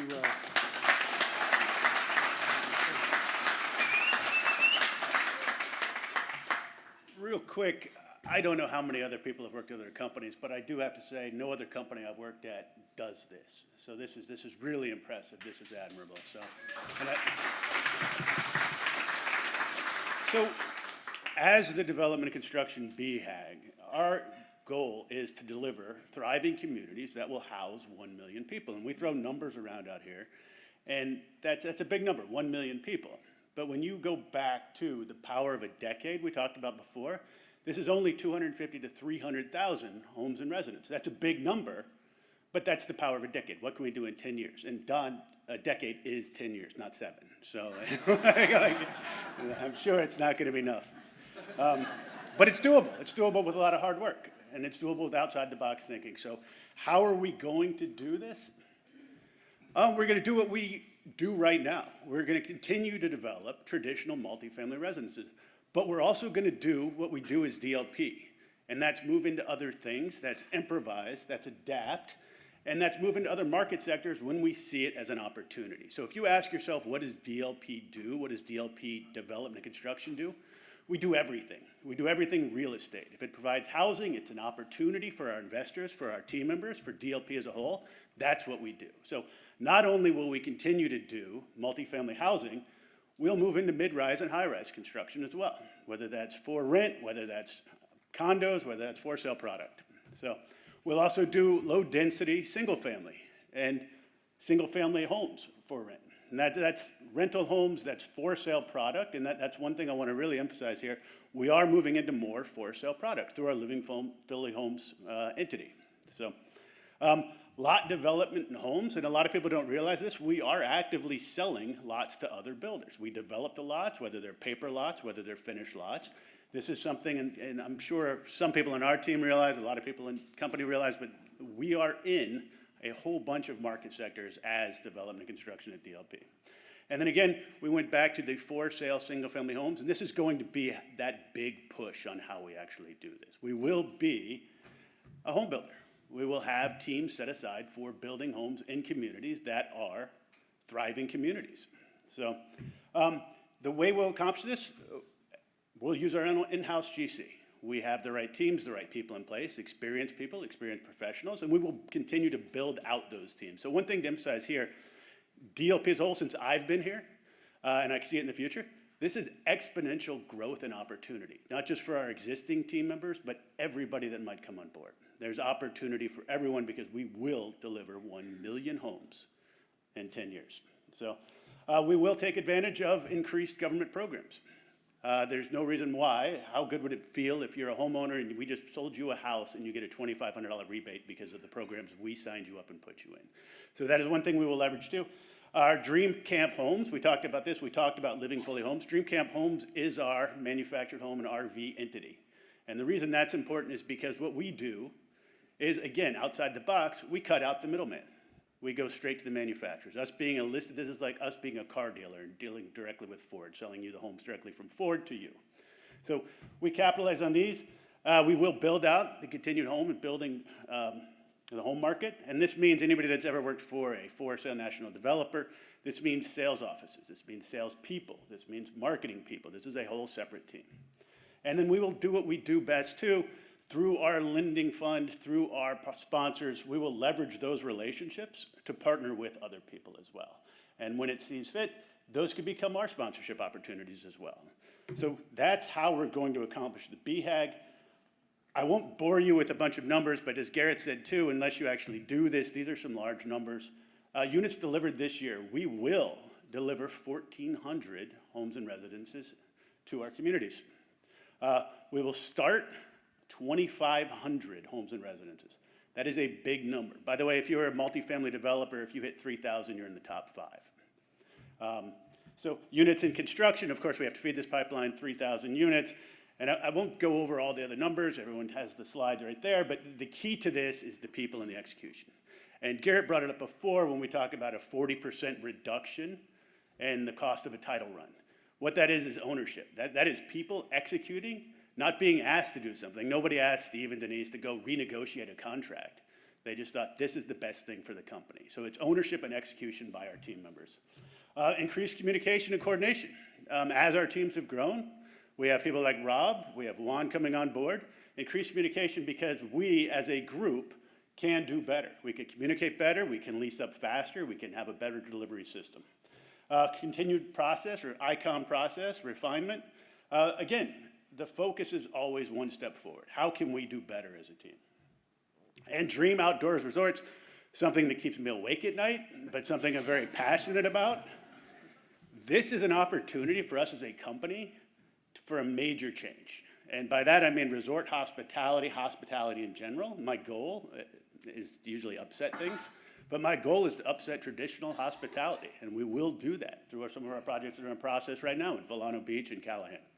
So, and then again, the key to always keeping these things going is you have to always be acquisition and development mode. So we will this year, under contract, put together a large parcel, 750 plus acres, that we can divide up into our homes, into our lots, into selling them off to builders, to everything else that DLP does well.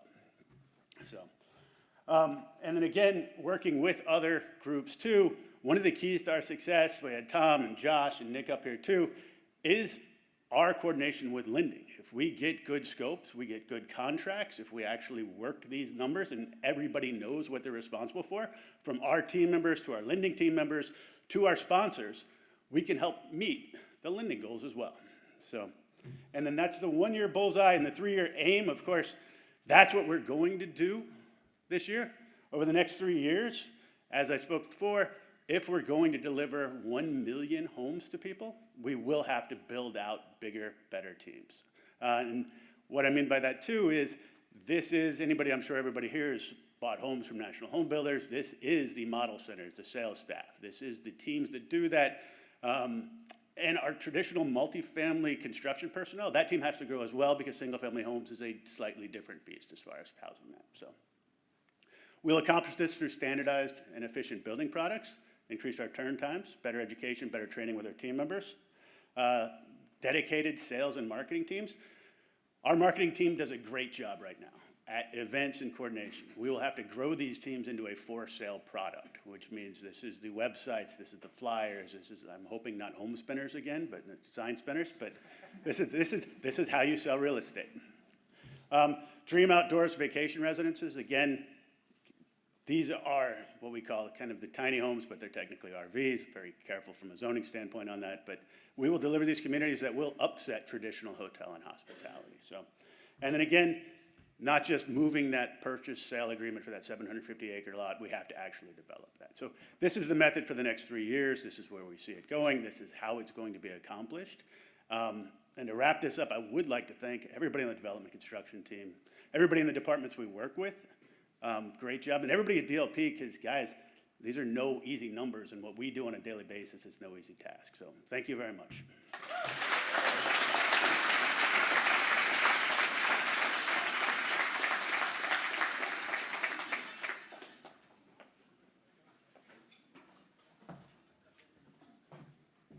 Hello, DLP. How are you? Can I get some cowbell, please? There you go. That's a good start. My name is Juan Dominguez. I oversee the Real Estate Management and Investments Group. And I guess nothing says welcome to DLP better than having to present in front of the entire organization in your first week. So it really does set the tone. I want to thank Pam Linden for introducing me to Don. Thank you for that. You're a good friend. I also want to thank you for your warm welcome. I look forward to getting to know all of you before the end of the day, because I have a greenhouse box I need to check. So if you could please help me with that, just come and say hi. I couldn't be more impressed with everyone I've met so far, and after 5 days, I am convinced that as an organization, DLP is one of a kind. Now let's talk about asset management. The first rule of asset management is we don't talk about asset management. I wish. Actually, the first rule of asset management is when we talk about real estate, we don't talk about our feelings. We actually bring the facts. Every report that we do, everything that we do in asset management, whether we're doing a projection, whether we're doing a budget, is actually supported by facts. We don't say, I feel the rents are high, I feel this cap rate is the right cap rate. We have the data out there. We need to know our markets, we need to know our properties, and that's how we come up, and that's how we are going to put together every piece of information. There's another practical rule of asset management, which is when we're creating the asset management folder in the shared drive, don't shorten the name. You know, you can say DEFCON, you can say PropMan, just write it out. Asset management is a smart choice.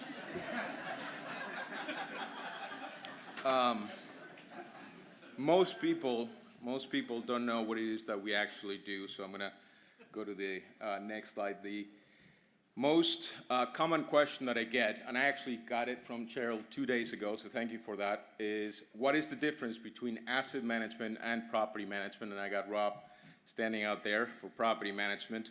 Quite honestly, if we went to NMHC, which is the large housing conference in the next couple of weeks, and asked 10,000 professionals what is the difference between property management and asset management, you would get 10,000 different answers and a lot of blank faces and blank stares. So hopefully I'm going to resolve that question for you today, or I'm going to confuse you even more. Asset managers are the stewards of the investor's capital. Property managers are the stewards of the resident experience. And those two are very, very different jobs. They meet at the center, but they require very different skill sets. So when you're seeing the asset management team, and you'll see the guys up there, you're going to see people who are actually taking care of the business plan. They're being stewards, making sure that the business plan is being met, to shift strategies, to refinance the deal, to stay on their toes, and they all are obsessive, compulsive people. We go through properties, we're looking at everything, because we really it's a great responsibility. Nick Stonestreet is actually going out to the world saying, give us your money we need to take really good care of that. It's a huge responsibility. From the moment a property is acquired until the moment the property is sold, we are the watchdog of the investment, and that is our lap dog. Her name is Princess, and it really reflects who we are. Our jobs include reporting, strategy, evaluation, coordinating the execution of capital investments, working in conjunction with Jim and with Garrett and the development team, and recapitalizing the investment whenever needed, and dispositions. I'm going to go through the team. First of all, where's Justin in the back? That is the best headshot I've ever had. That will last me for 15 years. And my wife loves it, so thank you for that. Thank you. All right, let's talk about our team. Except for Brian Gendon, who's very old, this is a brand new team. By the way, it was Brian's birthday. I'm not going to make you sing another happy birthday, but if you could give me on three, just happy birthday, Brian. Let's do it. 1, 2, 3. Happy birthday, Brian! I'm sorry, buddy. I had to do it. So Brian and I have known each other for a long time, so we can do that to each other. I would say that, so like I was saying, it was a brand new team. Most of the team has joined in 2024. Some of us, I think 2 of us in 2025. While we share all the core values of DLP, we also have our own mindset, and we take this very seriously. We really think of ourselves as an elite, well-synchronized tactical unit. We are experienced, we are capable, and we are relentless in the pursuit of results. We are not prepared to win. We are obsessed with winning. This team cannot and will not be outworked. We will do whatever it takes for as long as it takes to accomplish our goals. And most importantly, we all believe that we are the best asset management team in the world, and our results will show it. This may seem like an exaggeration, but it is not. If you think we're not the best asset management team in the world, then who is my answer to that. In terms of fun facts, if we were a TV show, we would be the A-team, for sure. Our favorite movie is Bring It On. And we wear pink on Wednesdays. You can't hold me to that. I do wear pink on Wednesdays, by the way. So in terms of a little bit about the team, Brian Gendon, Senior Director of Portfolio Management, he is a part of the leadership team. Ryan Rasilewski, Senior Director of Portfolio Management, he's also going to be heading our dispositions. Drew Nelson and Carter Faith, also directly involved in asset management of a large part of our portfolio. Rob Cecil, Director of Investments. I saw Rob Cecil's name in Tom's slides. You can't have him, he's in my contract. So we're gonna have to have words after this. And also I put his picture up, you didn't. So I think he wants to, I'm just gonna say. And Harsh, he's our money man. He's gonna do our refinancings, our extensions, and he's gonna keep us in business. The team is supported in keyboard by Trey and Oren Moskovitz, our analytical team, absolute killers as well. Let me see. We don't have a slide for 2024 successes because, like I said, we are a brand new team. The skill set and the work of asset management and property management was, we were working together as one. We've kind of separated it, so this is our first real year as an asset management team, although they did have a lot of accomplishments last year, so I know that, Brian. But I think the big success is the creation of this terrific management team. Let me see if I can go. I have the goals, but I'm going to go straight to the BHAG for us. This BHAG is shared in great part with Rob's team, and Rob and I do work hand in hand. We don't hold hands, but we work together very closely. Not yet, not yet. So our BHAG is 95% occupancy across our portfolio. And, like I said, that's achieved with Rob. That's achieved through correct pricing, through knowing our market very well, hopefully through revenue management systems that we'll talk about and during the year. and certainly through a tremendous management team that you're putting in place. So that would be very important. Economic occupancy, for those of you who don't know it, is we need to make a great effort to collect every single dollar rent out there. We need to maximize our other income. We need to make sure that we can actually, like in the lending business, they need to collect all their interest. We need to do the same with rent. So sometimes those numbers are not the same, economic and physical occupancy, but we need to do our best to maximize those numbers and minimize vacancy, of course. And exceed submarket rental growth in each market we serve, which just means plainly win. Every market that we operate in, we have competitors all around us. We just need to do better than they do. And that is, again, a joint effort with property management. This next goal is a very interesting one to me. I've never seen this goal in my entire career, and I actually love it. It is the 8-year resident tenure, and that just means building thriving communities, which is a fantastic concept. We just need to build places where people just don't want to leave from. They want to stay for 8 years, hopefully voluntarily.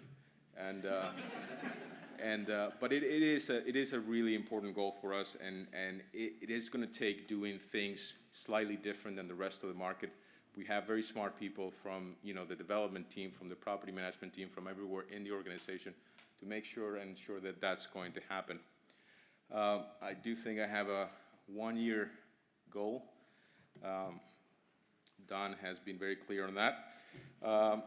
We have $400 million in transaction value across the portfolio. That's a combination of refinancing. We have a lot of sales we have to put in order to be able to accomplish this. Some of these assets, the turnaround assets that are going to be in the next goal, have to be worked out.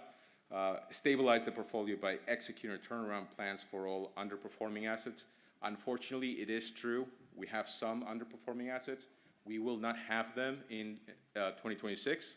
So we're going to be saying goodbye to those assets during this year. That is a pretty ambitious goal, and we're going to have to do a lot of work to raise performance.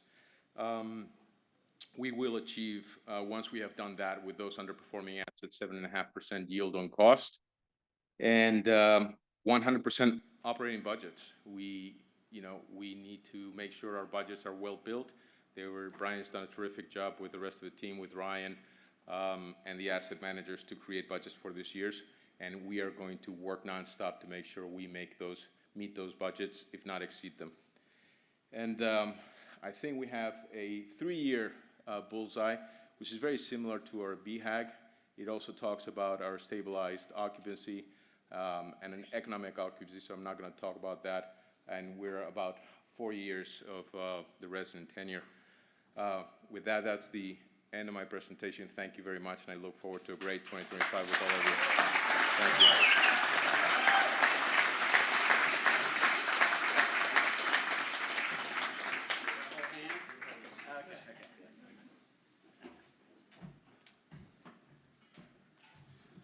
Welcome. So I'm Rob Gale for Dream, Live, Prosper Communities. And first of all, I want to say hello to all the on-site teams that are out there. If y'all don't know what's going on right now, we have a little snowstorm going on. But guess what? They were prepared to win. Yesterday, we had the teams all get together, but not just from yesterday, but previous weeks of what to prepare for. They had supplies. We have no issues at our properties right now, which is great. But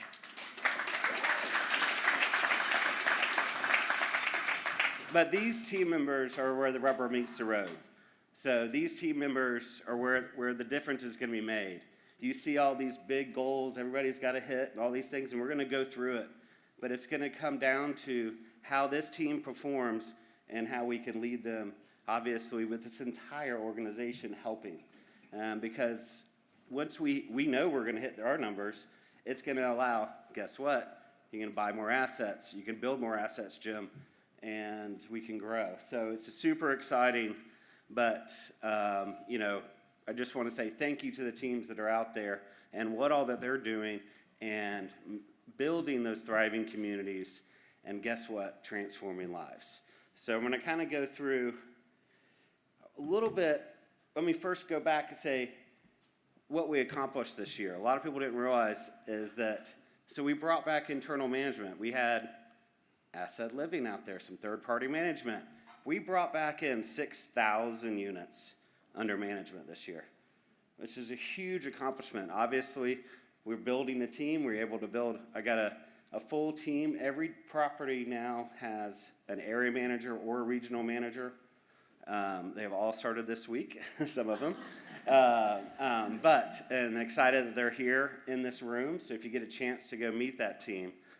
But with that said, we have the team in place, but it comes down to how we can be that support system for those teams on sites and how we can make a difference for those teams. I'm a bona fide support person. I can go plunge a toilet and lease an apartment, but it'd be very scary. We really need, really how we can make it more efficient and things like that. So, but it comes down to how that team is going to have that resident experience. But, we're getting to the Beehive now, and this is what starts everything off. And everything is that we want to build, the thriving communities to transform lives. And so our Beehive, as every Jim just kind of mentioned of how many, we're going to have 1 million, a million out there of residences, but we're going to have 10,000 lives transformed.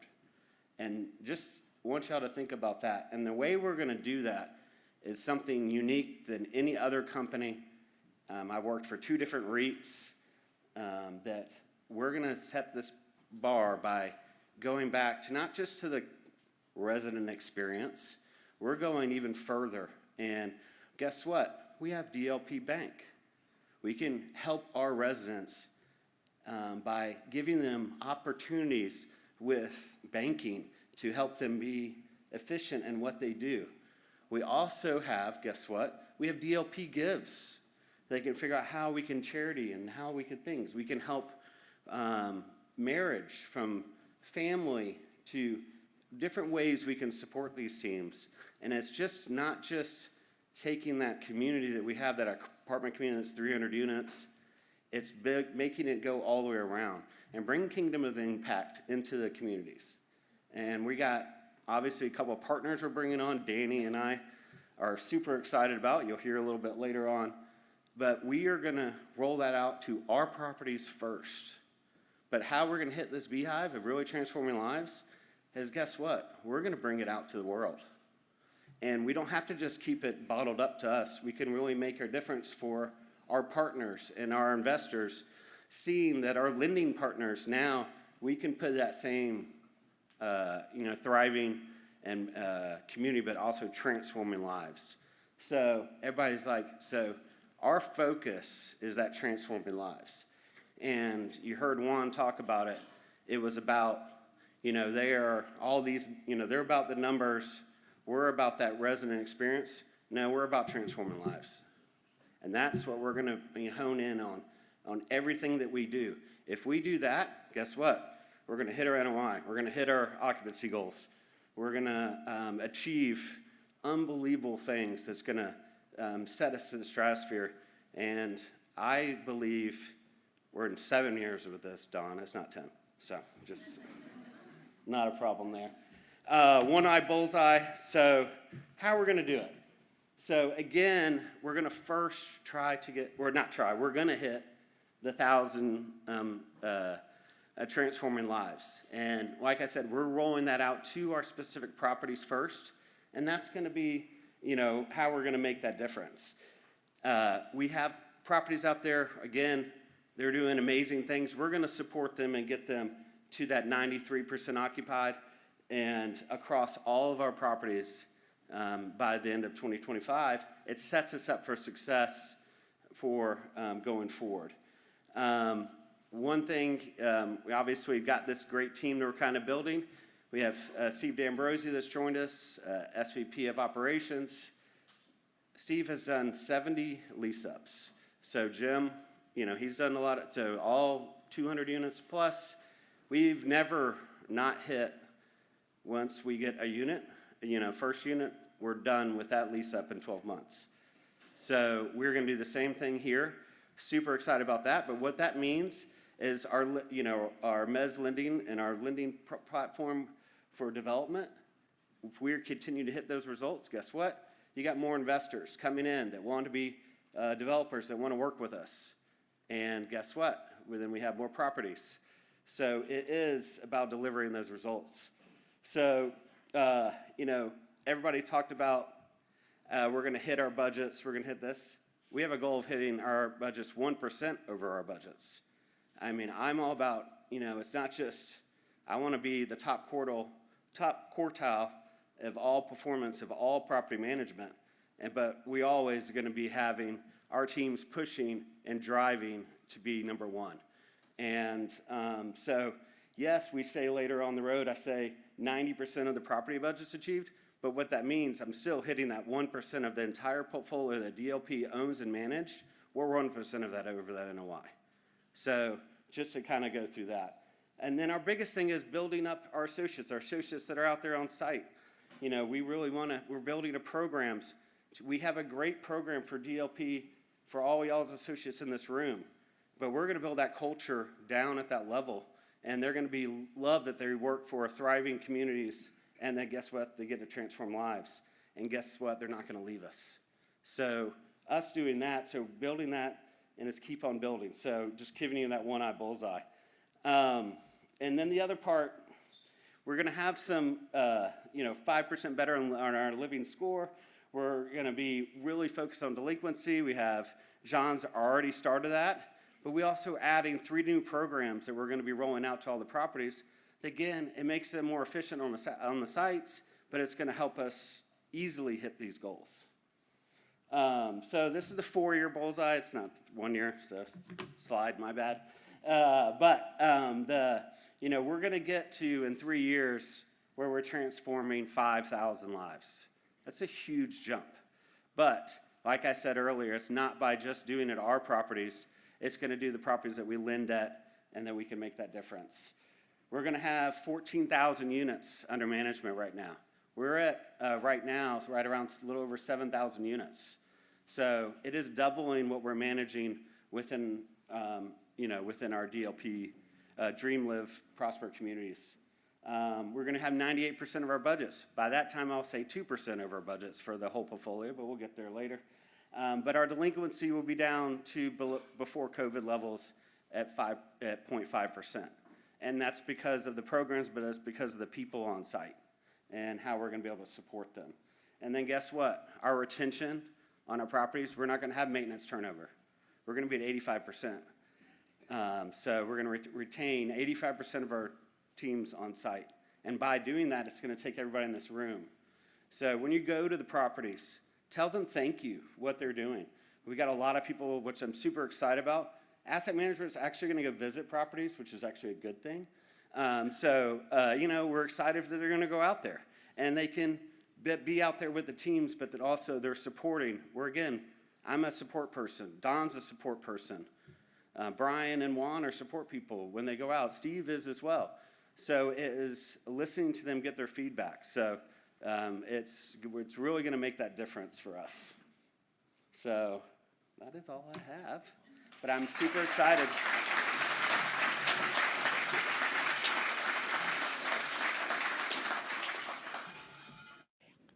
All right, we're getting close to a break here. Let's jump into a Dream On.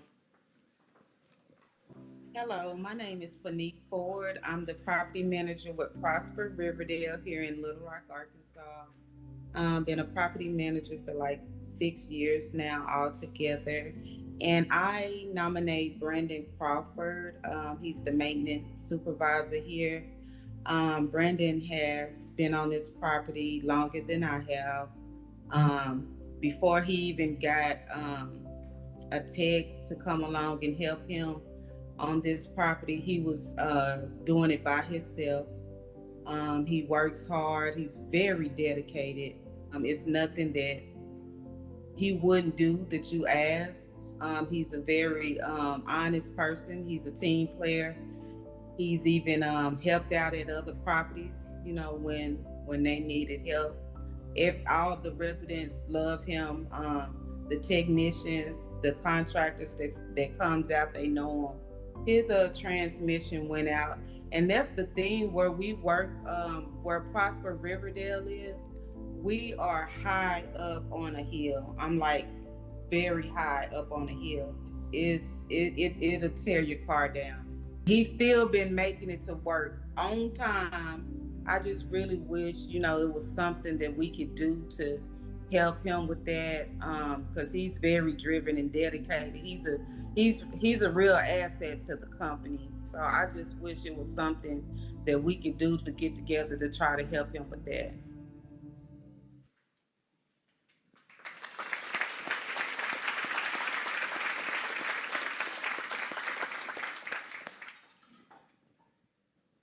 Is Brandon on? Is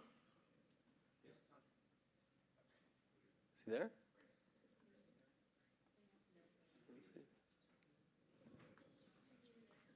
Okay. Are we trying to get Brandon yet?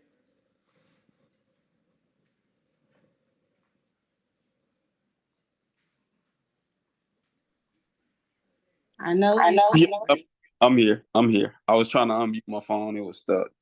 Good morning, you guys. Good morning. Hey, Brandon. Hey, my bud.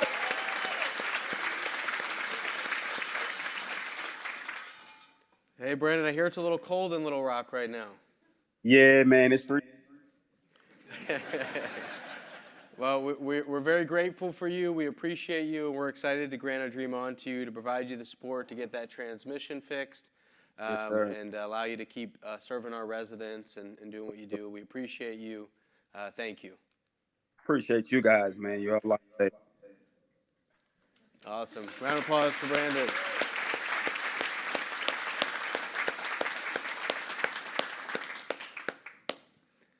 All right, we're going to go to our next dream on. So hi, my name is Jen Pingree. I am currently the operation assistant manager at Island Oaks. We have a young lady that works with us right now. Her name is Shelby. She works in housekeeping. She is a very good worker. She's always here and does what's expected of her. Unfortunately, Shelby had a sad situation happen at home where her house burnt down. They were told that the home was unsalvageable. Whether or not they were able to change that situation, I'm not sure. But I do know that a lot of the things that were in her home were ruined, even just by the smoke. Also, she was renting, so it's not like it wasn't her home that she had rental restrictions, but it was still her home, and so the things inside wouldn't necessarily be. And she is young, so she and her boyfriend are just starting out at everything right now, so it's, the things that they've had to probably work a little bit harder to get than the rest of us. So we were just looking to see if there was anything that we could do to help her. I don't really have anything in particular in mind, just any kind of help at all would be wonderful.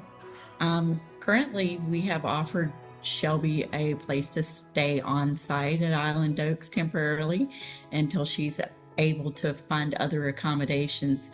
So I think it would probably be a good request just to be able to allow her to stay in one of our rental units for a couple months until she is able to get on her feet again. All right.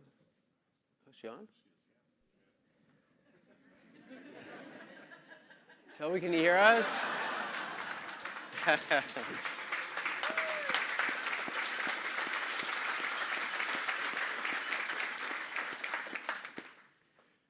All right, Shelby, well, thank you for all your hard work, and sorry for the circumstances you're in.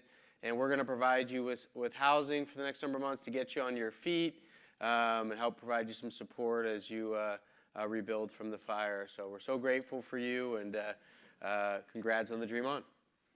Oh, thank you.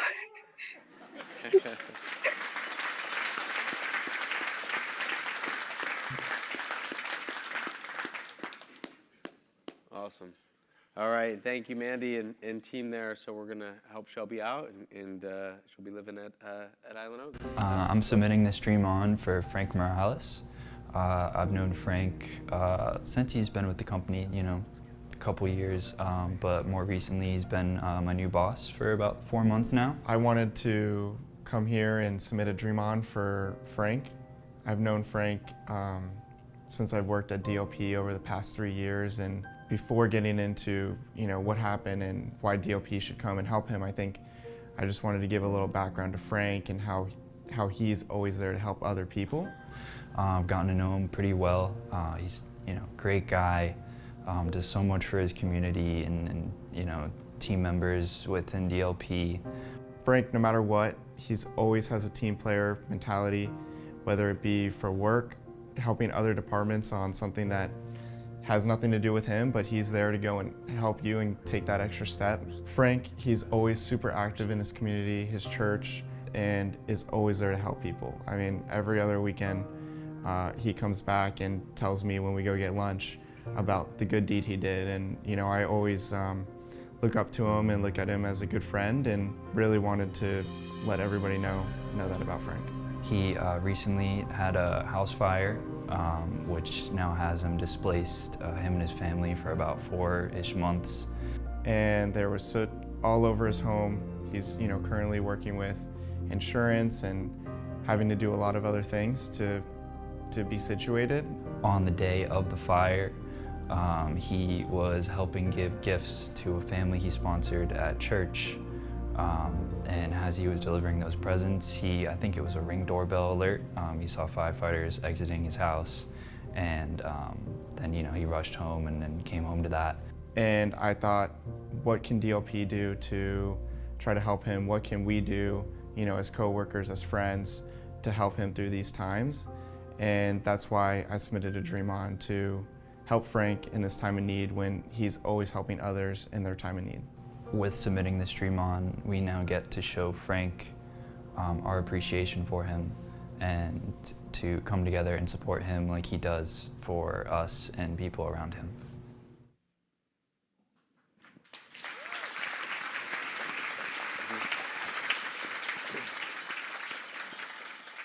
So Frank is actually moving from one vacation rental into another place literally as we speak. So he's not in the room, which we found out late last night, this morning. So fortunately he's not here, but what we want to do is record a little video. Frank's going to give him a great gift basket. If you know Frank, he's organized.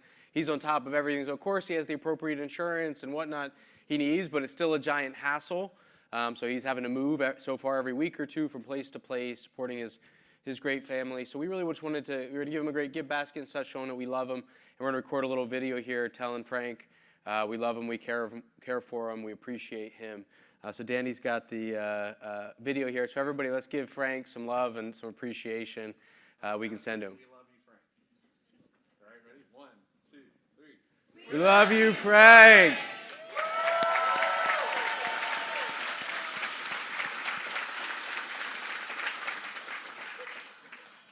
Awesome. All right, and with that said, I'm going to turn it to Danny, who's our last platform presentation here today. And then we are going to get a little break before we do awards. All right, thank you guys for hanging in there. We've got a few more things, but I think this will be worth it for you guys. So just want to talk with you a little bit about where we're headed with the DLP Positive Returns Foundation. And as we were preparing for this, we were in a meeting and everybody was kind of talking about, who on the team is going to do the presentation, and let's get a couple of people from this part of the team, this part of the team. And somebody kind of looked at me and they said, "Oh, you're the only person on your team." And I thought to myself, that's really just not accurate. In fact, I don't know if you guys know this or not, but we actually took a team picture of the Positive Returns Foundation earlier this morning. And it was the team picture that you were in when we were out front, because you are the Positive Returns Foundation. You are the team that makes this all happen. Some of you jump in on a really regular basis. Others of you, because of your work schedules and things like that, it's a once a year kind of thing that you get to jump in. But as I look around the room, I just want to say thank you to all of you, really all of you in here who have in various ways, whether it be through giving money, through giving time, through different prayers, coming by and encouraging me, all kinds of stuff. Literally just hundreds of people in this room who have been part of the amazing efforts of the foundation this year. So thank you so much for that. Go ahead and go to the next slide. We want to just kind of just recap a few highlights from last year with you. We were able to establish 4 new partnerships this past year that have been really incredible partnerships that have highlighted kind of the generosity of the DLP community right here in our own community and all across the world. Those are with Pathlight in Belize. You heard a Dream On for Pathlight staff person earlier. Hope International is an organization that you're going to hear a lot more about as we keep going forward. Compassion International and Boys and Girls Clubs of Northeast Florida. We add those to our other partnerships that we had throughout the year before this, and we have 10 signature impact partners right now. These are partners that we are going to be working with long term, going really deep to make deep level impact, the kind of impact that changes the world. And we're going to do that really with high levels of support. And support meaning dollars, meaning time, meaning people, meaning influence and opportunity. We're just going to give everything we have at DLP. I mean, this whole time has been just this overflow of blessing that DLP is, right? That we're going to work our rear ends off to bring blessing to the surface, and then we're going to push it out to the world through these organizations. It's going to be really awesome. We launched DLP Gives. The funds team and others worked really, really hard. A lot of people in the accounting department, everything. I can't even tell you the countless meetings that we had to talk about how do we do this DLP Gives thing, and we actually launched that, and investors are currently giving to DLP Gives. We just had an investor make a $100,000 donation to DLP Gives the other day. Yeah. We completed 5 vision trips this year to Guatemala, Belize, Costa Rica, Panama. More of that's to come. Several of you have jumped in on those vision trips, and without exception, every single staff person who has attended a vision trip has turned into a donor to the organization that they have gone and visited, which is incredible. We trained and onboarded international impact partner Pathlight with the EES system. And so a few of us went down and spent a week training them on EES, have been working with them every single week since then to develop their compass, develop their rocks, develop their milestones, develop RREKs and fine tune those. So they're this little mini version of DLP in the philanthropy world, in the nonprofit space down in Belize, using all of the amazing structures that we have in place and kind of the values that drive all of that are driving them to make a difference in the lives of these students. We launched our first Building Thriving Community Partnerships at our property level with Apartment Life at Oxo Memorial in Houston and at Dream Kissimmee. And so now we have teams at those apartments that are helping the residents of those apartments live fully. And to experience all the things that we get to experience at DLP. They're jumping in on Kingdom Impact. They're going to be hearing about how they can utilize some of the resources that we have around finance and investing and all that kind of stuff. And it's really going to begin to change their lives. They're not just a resident at an apartment paying rent, right? They're instead a part of a community that is going to change the world. 160 of you guys jumped in on Beyond Success. And I don't know about you, but I think this was probably the capstone of 2024 for the Positive Returns Foundation. This was an incredible experience for me. Did anybody else really enjoy Beyond Success? Yeah? Yeah. It was a cool experience that I think if we were to kind of just poll the room, we would find that there was really some pretty profound individual life change that happened. There was team change that happened. As I go from meeting to meeting and sit in different department meetings and hear different convenings of different groups, like different teams within the community, our company as a whole really began to make some change and through Beyond Success. And so we're going to keep doing that stuff, but it was an awesome launch to that in 2024. So thank you guys for being a part of that. As we look ahead to 2025, more awesome stuff is on the horizon. You're going to see some things, bullet points up here on the screen. I'll let you read through those on your own. I want to highlight a few things that aren't on there that we're going to do with our partnerships in particular. One is our partnership here in Northeast Florida with Alpha Omega Miracle Homes. If you've been around DLP for very long, you've heard us talk about Alpha Omega. It's a homeless shelter for women and children, senior adult women as well. And currently, they have 18 apartments that they help women come off the street and into housing and provide them a safe place and lots of training and support to help them become self-sustainable.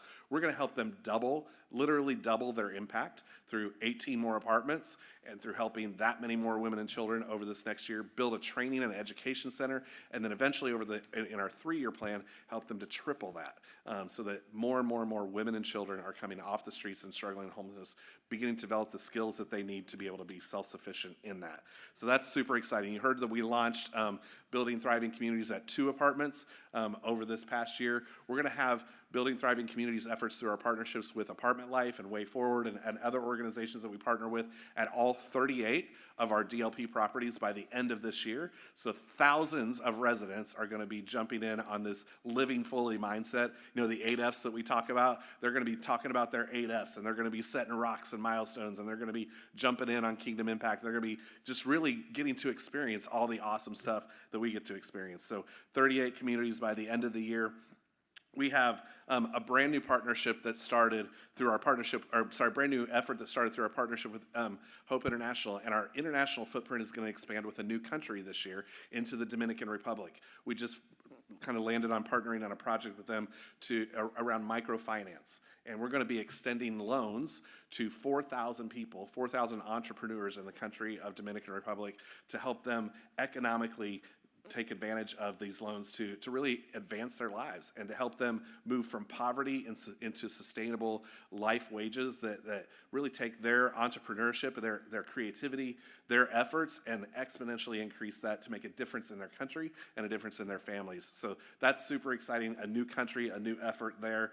We're going to, we also started a project in Guatemala with Compassion and Hope, where we are expanding to 4 new childcare centers, and we're going to be doing savings groups with the families that the kids come and get education and food at these centers, and those families will be part of savings groups where they can then get a loan from the savings group to buy a house or to do repairs on a house or to start a business or whatever that looks like for them. So hundreds and hundreds and hundreds of families in Guatemala are going to be doing that. With Transforming Futures, our partnership also in Guatemala City, we're working with them right now on their compass, and we've been working on that. We're going to be looking at what does their BHAG look like. Don and I are headed down there in 2 weeks, I think, to be looking at their plan for the next several years, their strategic plan, and to really help shape out how can we take this model that this year, you guys jumped in on graduation, right, and pulled it up on your screens and got to see almost 70 kids graduate. It was a really awesome. So thankful that you guys did that. It made a difference in the kids' lives like you can't even imagine. 70 kids with that, hundreds and hundreds and thousands more that we're going to be rolling that out to over the next several years. And so great stuff. I think the last thing that I want to just mention to you is our partnership with Boys and Girls Clubs here in Northeast Florida is something that we're very, very excited about. Don and I spent a couple of hours with them the other day, and the opportunities for partnership, not just for the sake of saying, cool partnership, let's go do this, but for the sake of lives transformed, right? Lives changed and impact made in the community is endless. Right now, our Northeast Florida Boys and Girls Club chapter helps over 5,000 kids every single day.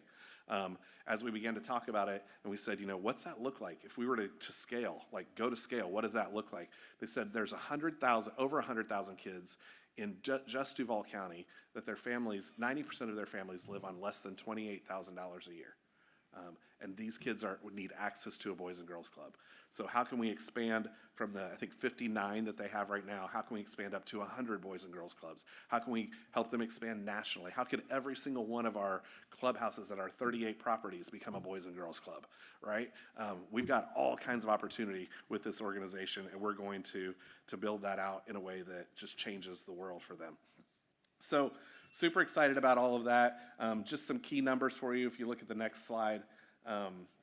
Our BHAG, let's start with that. Our BHAG is, I don't know, this BHAG thing just scares me to death. I don't know why it has to be hairy. I think that's the scary part. This is certainly audacious.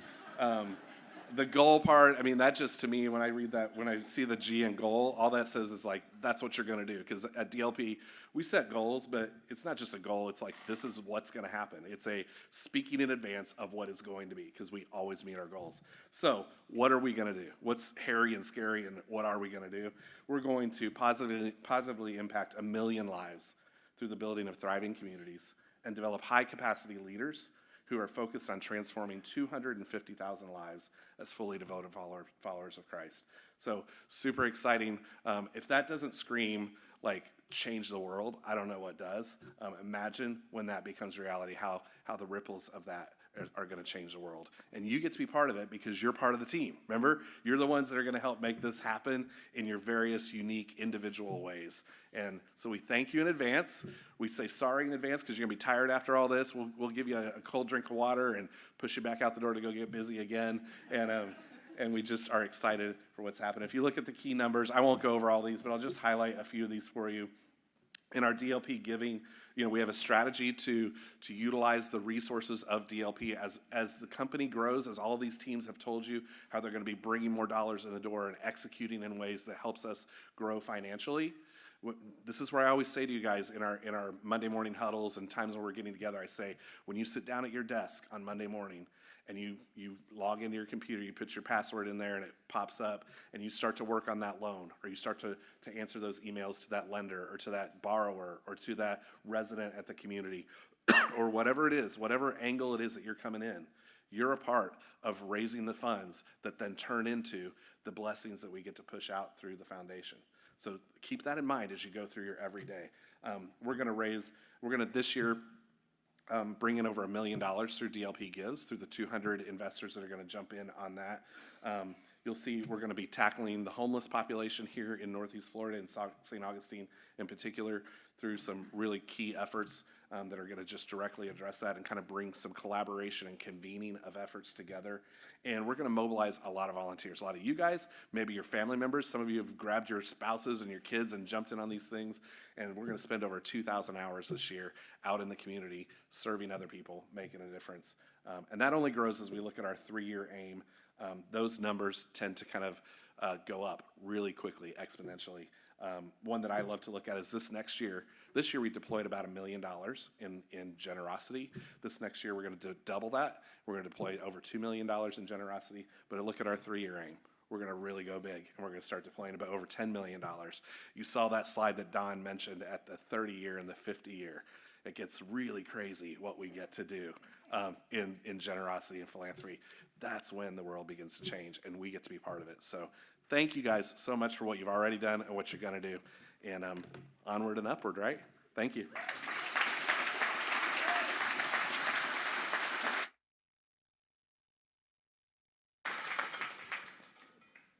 So my name is Jessica Brown. I am the Deposit Operations Supervisor at DLP Bank. And my dream on request is for a lifelong friend, although I really consider her family. Her name is Sarah Rayberg. I have known Sarah and her family forever. Our families met at church.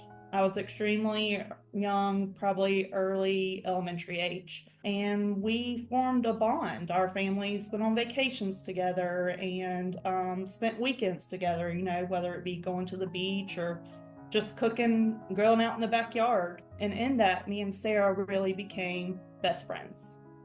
We did everything together. We got our first job together. We probably got grounded quite a bit together.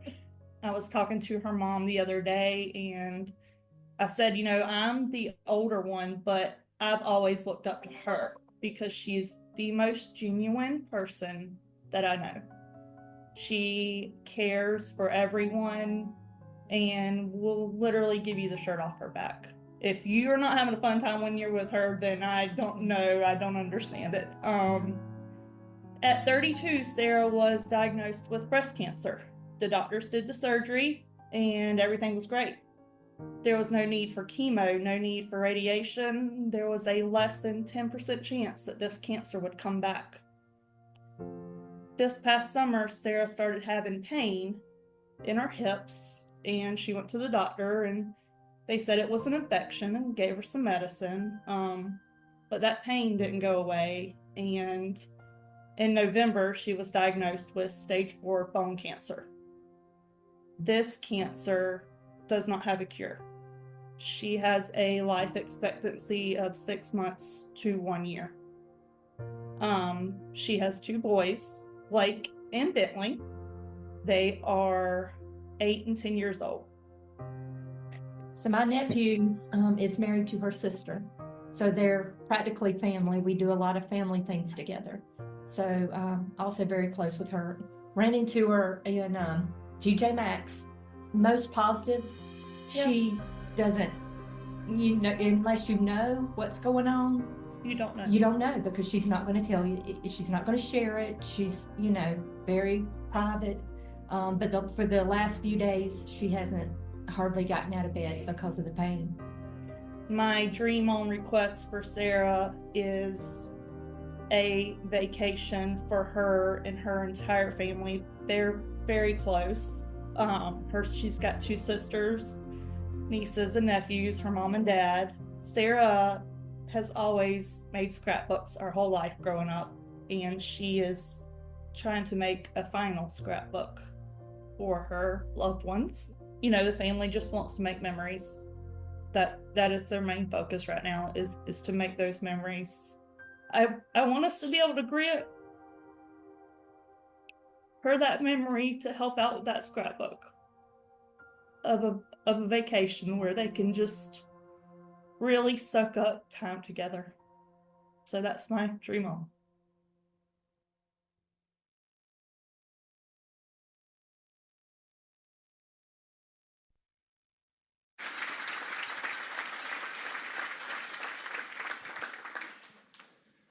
Hi, Sarah. As Don here, we're so sorry for what you and your family are going for. We love you. We appreciate you.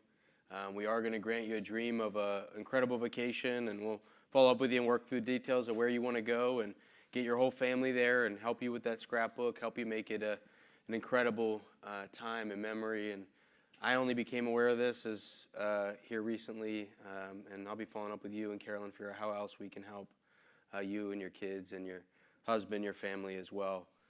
But we love you, we appreciate you, and we will help you have an incredible experience with your whole family.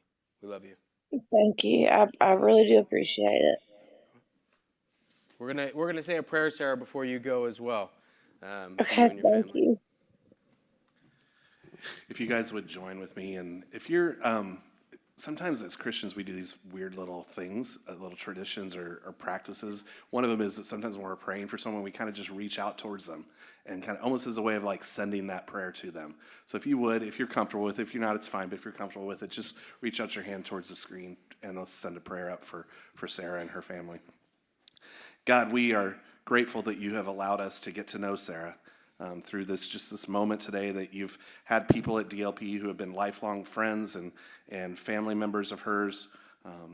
And God, that you orchestrated things that for years ago, as you started helping us to get the bank and just putting things in place that this day would be a day that you would bring to pass, and that we would have an opportunity to see Sarah, to know her, and to come to you on her behalf. God, you are a God who has done miracles. You speak universes into existence, and you heal people who are sick. And Lord, some of us even in this room have had that happen in our lives. And so in full faith that we know that that's who you are, we pray for healing for Sarah. We ask that you would take this cancer away and that you would heal her completely. And at the same time, God, we know that you are all good. And so we know that your plan for her life is the perfect plan.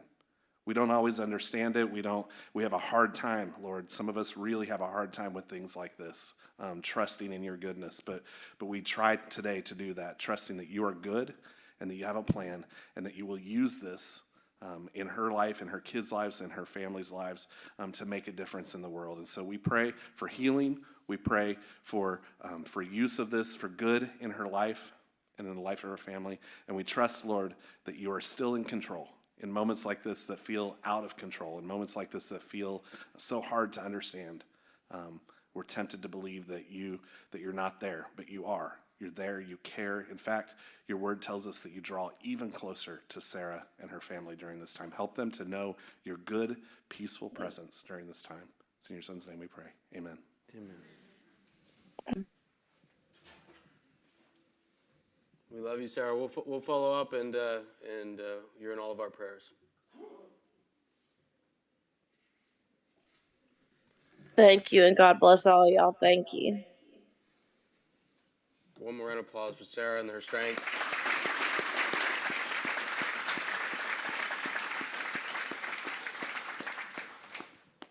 This dream on is for Sarah and James Vinson, the mom and dad. Lana's the oldest at 15, Lorelai's 7, Bailey is now 4, and Jedediah is under 8 months. 2 years ago, Amy Reed submitted a Dream On request for her sister's family, a family that even then was carrying the kind of burden most of us can't imagine. Amy's sister and her husband, a police officer, had 3 children. 2 were healthy and thriving, but their youngest daughter faced challenges they couldn't have prepared for.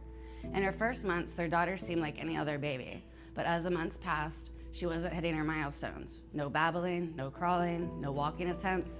Concern turned to heartbreak after endless doctor visits, tests, and prayers led to the diagnosis of cerebral palsy.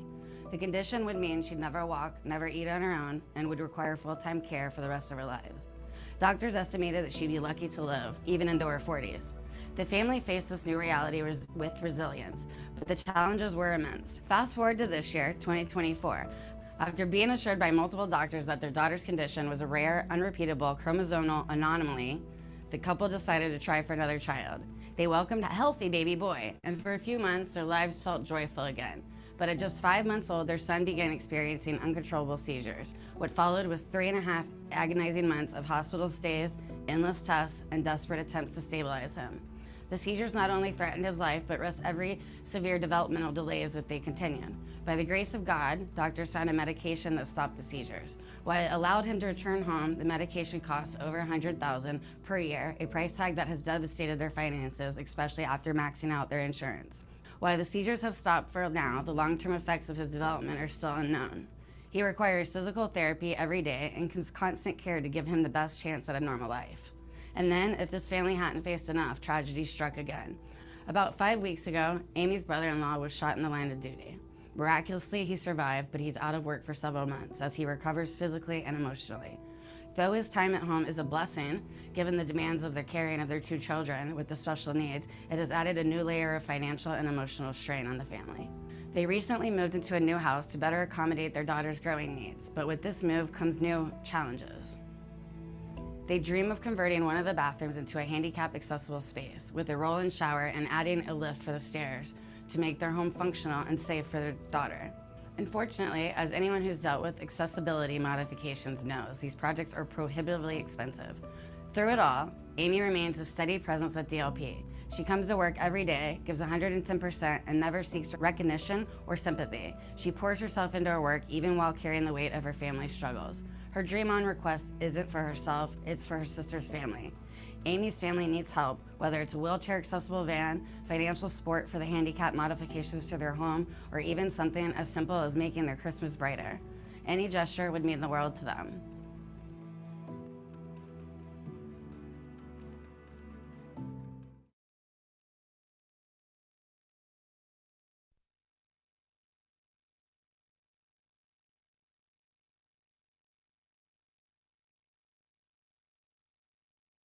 So we're going to grant the finances and the coordination efforts to remodel that bathroom.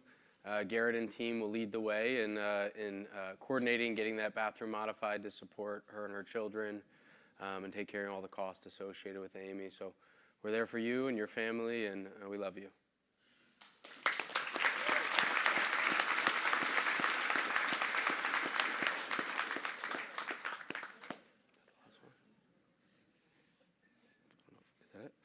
All right. No, there is another one. Danny just told me that was the last one. Is there one more yet before we break? All right, one more before we break. I know people are anxious to get to the bathrooms and coffee and such. All right, so we have one more here before the break. This is a special one. Maggie and Barry, wow. What a joy it is here today to thank you for your years of service. Maggie for keeping Bob in line all these years, supporting and leading our great accounting team for so many years, being a rock in our Bethlehem or Allentown offices, supporting the tremendous growth and increased responsibilities and needs that the organization has had over these many years. Wishing you lots of joy and happiness, hanging out in Hendersonville, enjoying retirement. We hope to continue to see you around. You've got an open invite to join us next year's Vision Day or anytime you want to come join us. Enjoy your retirement, Maggie. We appreciate everything you did and we'll miss seeing you on the accounting huddle. Hello, Maggie.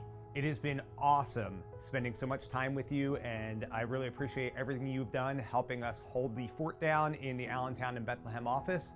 I wish you the best of luck in retirement and know you're going to have an amazing time. Hi Maggie, congratulations on your retirement. Wishing you all the best of luck in your next chapter. Thank you for all your dedication to our team here at DLP Capital. Hey Maggie, it's me and Devry. We may not get to work with you too much, but we do know two things. One, you're the best check stamper east of the Mississippi, and two, your presence in the office will be missed dearly. We hope you have a happy retirement and enjoy your life being a grandma. Enjoy your fishing trip. Hey Maggie, I haven't worked with you very long, but I've enjoyed every single moment with you. Wishing you the best of life and a happy retirement. Happy retirement, Maggie. We'll miss you. Maggie, congratulations on your retirement. I'm so thrilled for you. I'm a little bit sad that now I'll officially be the last person in the office every day with you gone. But I look forward to seeing you and giving you a big hug on Vision Day to congratulate you. Nick, I heard that Maggie's not going to be here on Vision Day. What? I heard she didn't think DLP would pay for her plane ticket, so. So she's not coming because DLP wouldn't. Accountants. Well, anyway, Maggie, I hope to see you again soon. Stay off the trails and happy retirement. Hi Maggie, congrats on your retirement. I'm really gonna miss bothering you every other week. Thank you for everything that you've done, and we're really gonna miss you. Hey Maggie, I'm making a calculated guess that you're excited for retirement. I wish you well. Hey Maggie, I just want to say that it was very nice getting to know you over the last 5 years, and I wish you the best in your next chapter of your life. Enjoy your grandchildren and your retirement. Maggie started working for DLP in the fall of 2019, so she's been with us for over 5 years, and she's kind of been the core of the accounting department in Pennsylvania. She's overseen all the operations there. The majority of the accounting department is in Pennsylvania, and Maggie has done a good job of keeping things running and keeping them running well in spite of a tremendous amount of growth and increase in people and all the other things that you all know that we've gone through. I mean, she's just done a terrific job, and she'll be sorely missed. I just wish her all the best. And there hasn't been a retirement, I don't think, since Mike and Claire left, and that was probably in maybe 2018, 2017. You know, really a testament to Maggie's grit to work here all the way through and to retirement, and she's just been tremendous, and I just can't say enough good things about her. To be sorely missed. Barry, what a joy it's been to have you as a partner, a friend, for almost 10 years now. To employ pretty much your entire family, still employ both your kids who are growing and thriving.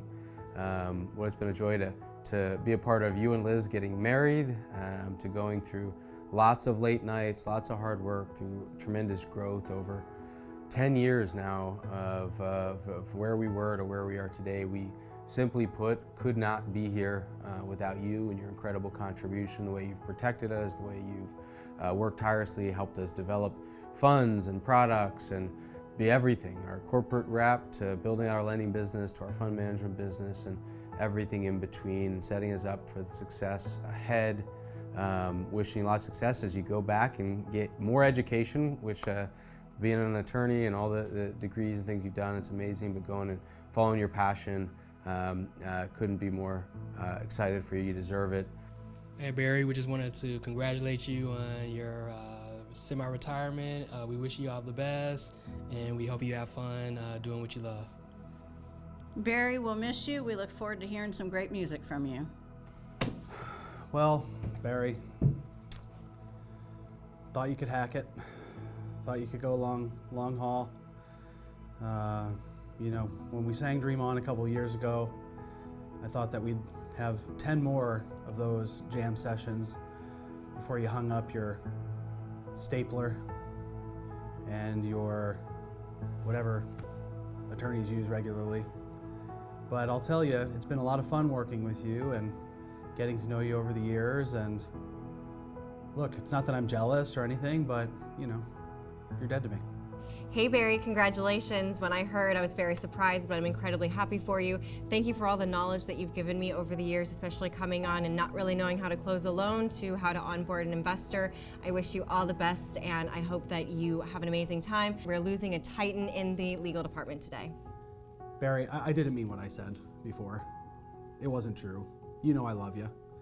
And I'm so proud of all the work that you've done to get DLP to where it is. And I know that whatever it is in your next iteration of what you want to do and all the great music you're going to make, that you're going to have a lot of fun, and I'm grateful for the time that we had. So don't listen to anything I said approximately 30 seconds ago. This is the one I want you to hear. So congratulations. Hey Barry, unfortunately there's no due process for how much you'll be missed, and I wish I could say that I'm happy for you, but I'll plead the fifth. So in all seriousness, what I will say is congratulations on this well-deserved next journey on your life. You've been a great mentor for all of us here at DLP. You've been a champion for justice at DLP, and you've truly committed yourself to making a difference and looking out for DLP in all of its legal areas. For that, we are truly grateful. Not gonna say goodbye because this is only a semi, and so I know you'll still be with us and representing us in your corporate capacity. But we truly do wish you the best in the next phase of your life and what you choose to pursue, which I know will be music. So best of luck from all of us here at DLP, and especially in the department you created, Legal and Compliance.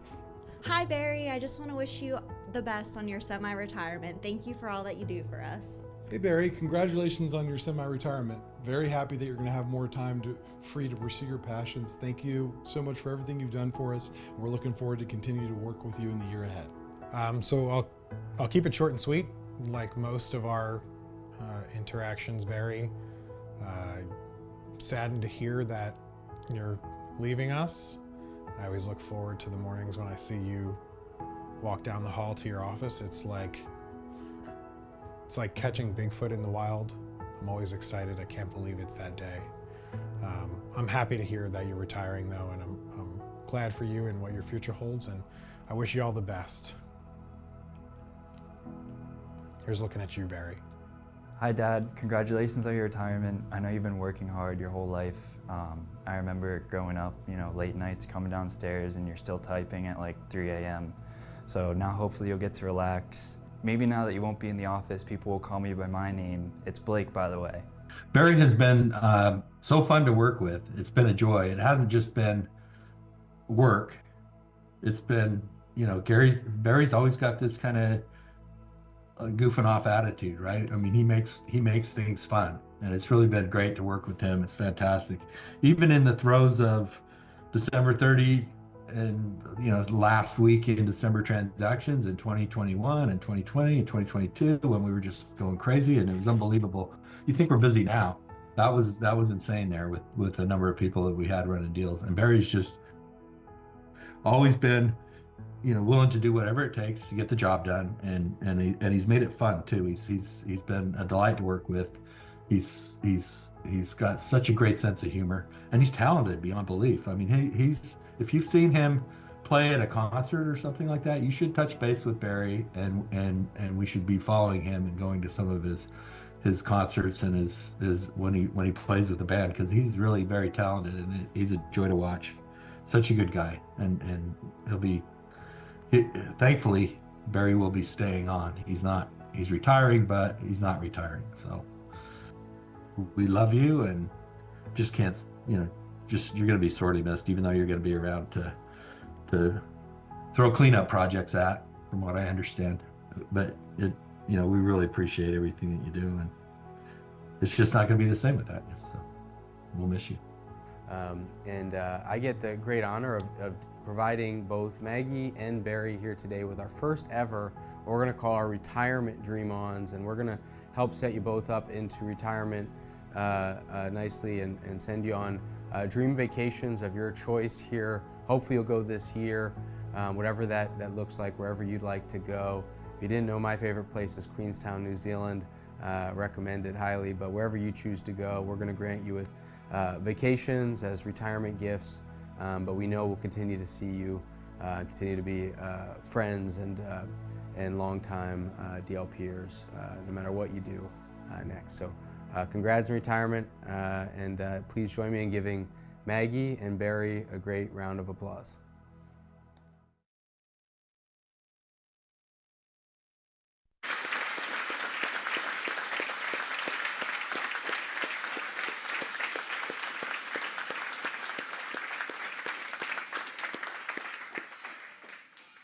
Well, we love you, Barry. We love you, Maggie. As you heard, Maggie's official last day was a few days ago, so she didn't think we want to pay for her being head of accounting for her travel. It didn't come down, but obviously Saul's in Pennsylvania.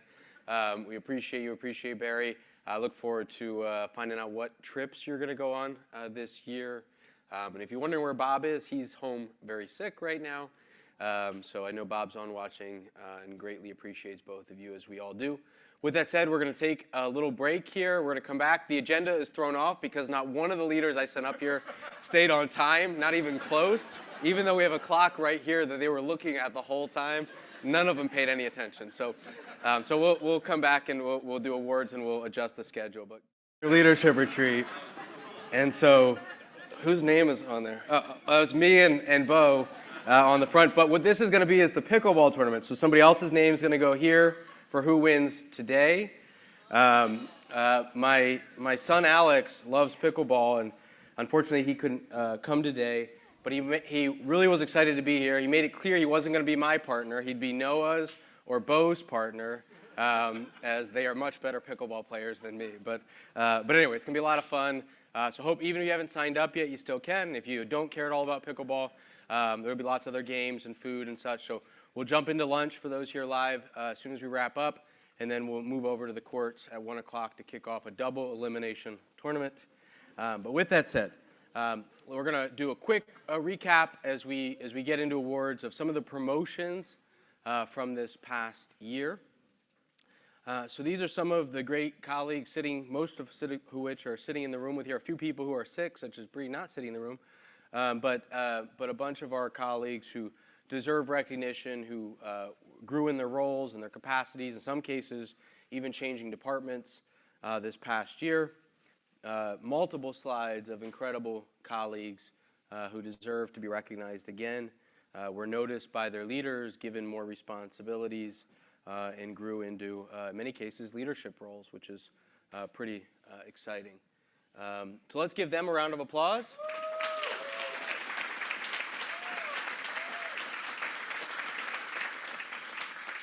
All right, so we are going to, for the, as we move into the awards, first Rob's going to come up and we're going to do some awards specifically for our Dream Live Prosper communities. And then as we move into the DLP Capital Team Awards, in most cases, last year's winner is going to present this year's winner.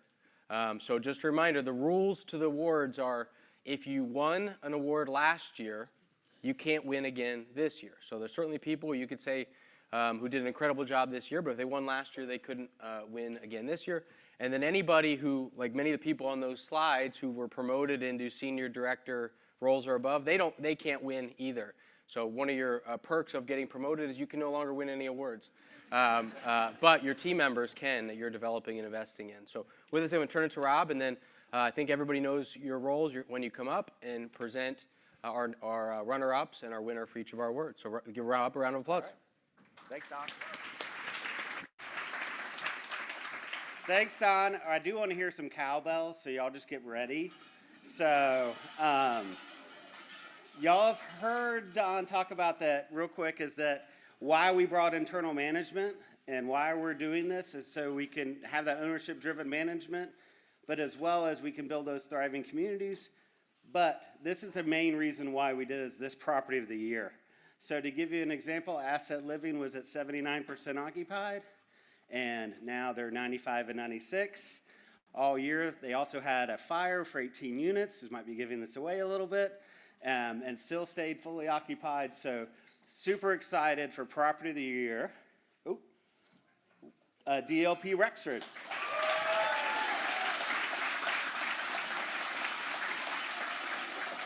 So let's hear those cowbells. Hey, look, and then guess what? Shane is in the room. There he is. And was a regional manager over that property. Great job, Shane, and the team. Most improved property. So, again, taking the just transformation of this property, it was a student housing deal, and now it's more of it's a conventional deal all through this year, as well as it's probably giving it away, but it was in the 80% occupied, and now it's 95%, but all that while they're transitioning and making a difference and getting conventional people living in that community, and guess what? That raises the value. A student housing deal compared to a multifamily deal, the value that is created is huge. So guess what? We're super excited for DLP Kutztown.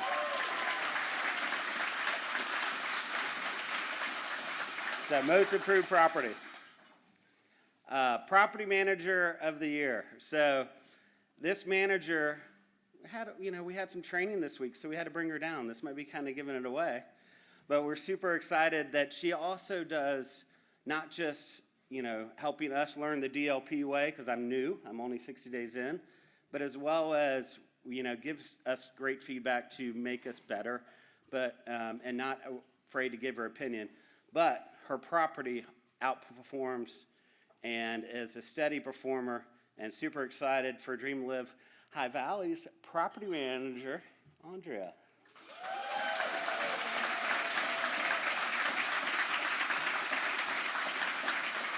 So super excited for her.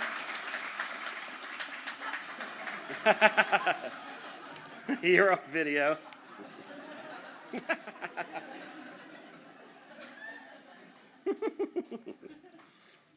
All right, so going on, we're going to go to leasing. And this, on the leasing side, it is about selling and selling apartments, but as well as, guess what? Sometimes we didn't have a property manager. So they had to act as a property manager. They as well had to do multiple things to not just lease apartments, but help other properties. But again, led us with leasing. So we're super excited for Michael Gaza. So,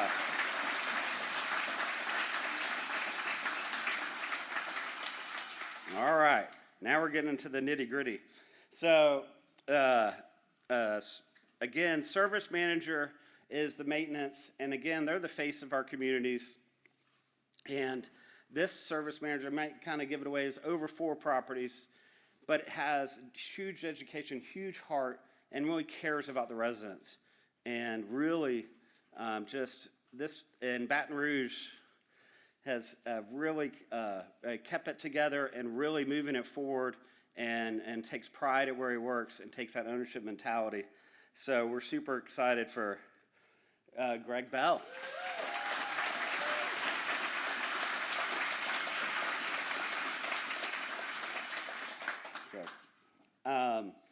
And then I kind of hit on this a little bit, but this service techs, they are the face of I said where the rubber meets the road. Now everyone, they lease online, they sign their lease online, they pay their rent online. They might not even come into the office. We're trying to get where we're building those thriving communities. But right now, why I did this award last is because they are the ones that really make the difference for our residents and really kind of are our face, but as well as set the tone for what we are and what we believe in, and building those thriving communities. And again, super excited for Service Tech of the Year. And he is a rock and roll fan, Michael Schaefer. So they call him Metal Mike. So don't hesitate to call him Metal Mike when you see him. So congratulations to all the winners. And I'm going to turn it back over. Yep.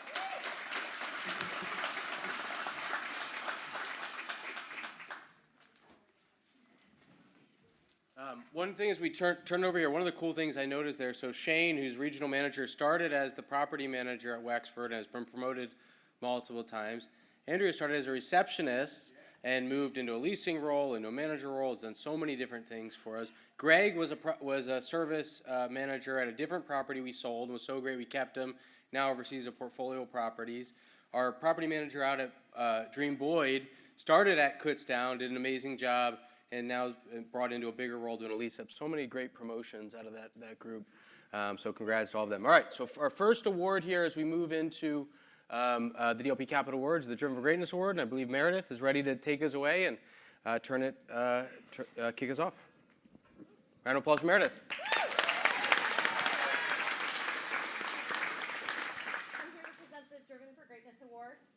We are driven by the pursuit of knowledge and the paramount importance of a growth mindset, cultivating greatness both personally and professionally.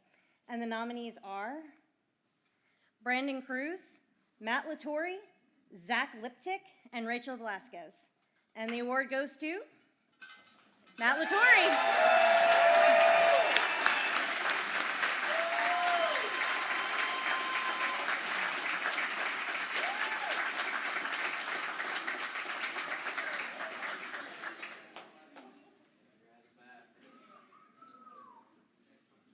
I'm not planning to go up here and MC in between, so just whoever's up next.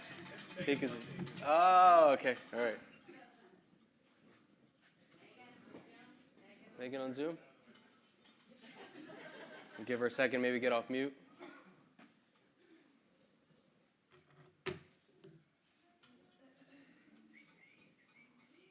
Hi guys, how are you? Best day of the year, I'm so happy I'm here. So excited to present the Living Fully Award this year. Living Fully, we prioritize living fully with a dedication to achieving optimal health in all aspects of life: faith, family, friends, freedom, fun, fulfillment, fitness, and finance.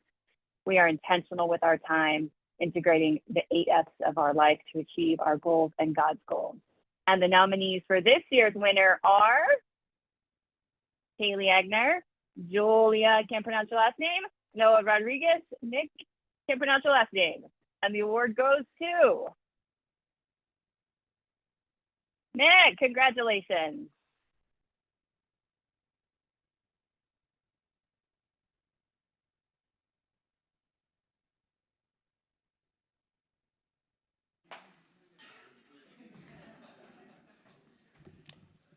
I am presenting the Passion and Perseverance Grit Award.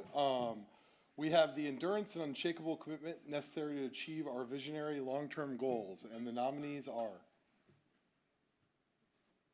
Gary Cho, Gwen George, Stephanie, not 100% sure how to say your last name, and David Denler. And the award goes to Gary Cho.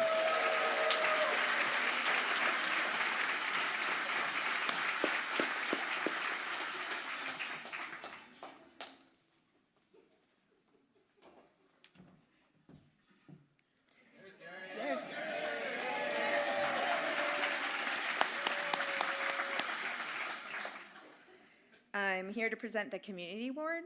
We elevate the greater good over individual interests, magnifying our impact and cultivating thriving relationships with investors, sponsors, residents, and our colleagues.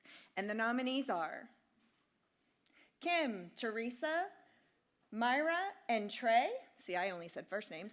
And the award goes to Teresa Gady.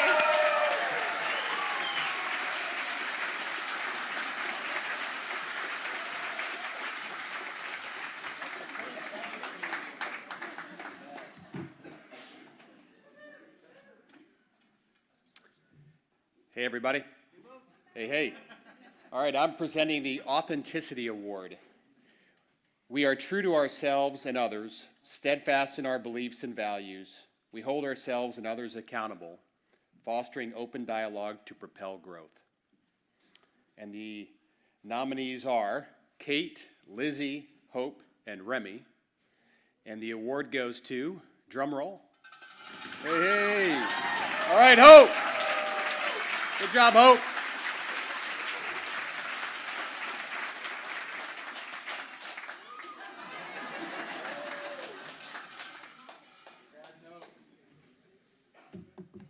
Hey everyone, I am presenting the Prepared to Win Award.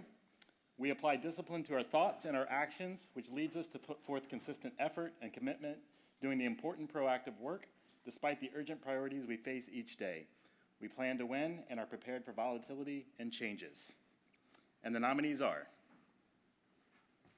Lisa, Justin, and Shane. Drum roll. Justin!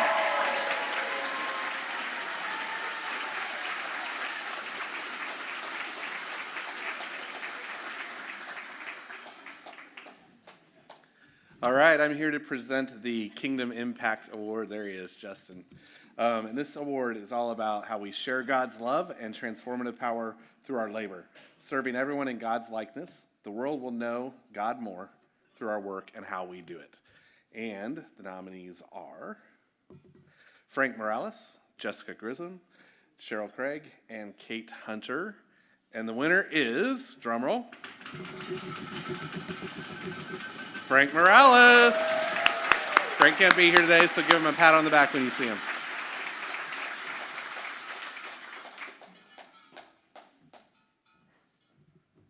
Am I controlling the slides too? No. Okay. I am presenting the 20-Mile March Award. We march towards clear, well-defined goals and objectives with unwavering focus, constantly evaluating our performance and course-correcting as needed. And the nominees are Aaron, Stephen, Amber, and Sean. The winner is Amber! Congratulations!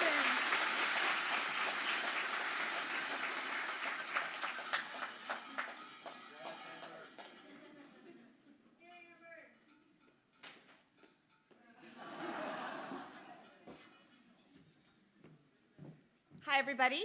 I was the lucky recipient of this award last year, which was very surprised and couldn't have been more touched. And I am so excited to be able to present it this year. Yes, I'm going off script, Rachel, sorry. So I'm presenting the award for stewardship this year. We are guided by our commitments to those who trust us with their capital, their communities, and their careers. And these are great nominees. Jessica, Noah, are we moving? I don't have to move it, right? Okay. Jessica, Noah, DeVary, Lori, and Tracy. And the winner is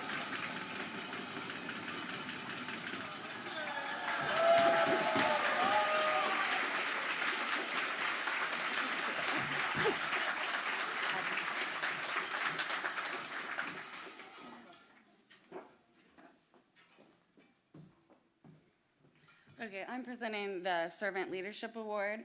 We lead with high standards and deep devotion. We display as humble confidence as we build deep relationships and trust. We show the way through the forest, empowering growth, accountability, and a founder's mentality, with team members regularly asking, what else can I do to achieve the desired results?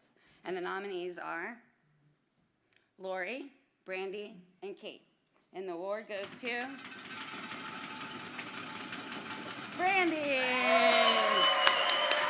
Congratulations.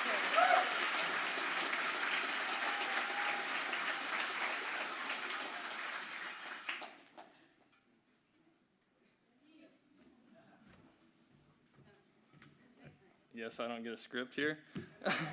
Our next award highlights the Rookie Rock Stars. This award goes to people who joined DLP within the last year and have made a big impact to our team and organization. I'll pass it over to Nick to give the nominees. The nominees for this year's award are Christina Armstrong, Caleb Conlon, Sarah Kissick, Sean Maziuk, Aaron Hinkle, and Ali O'Malley. Drum roll, please. The winner is Oliver. Everybody wins.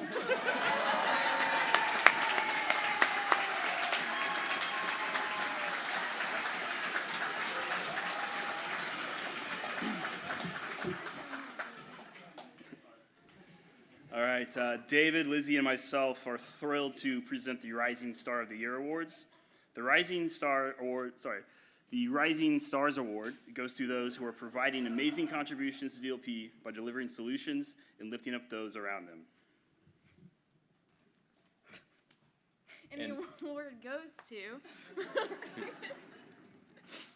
Stephen, Maggie, Renell, Ryan, and Zach.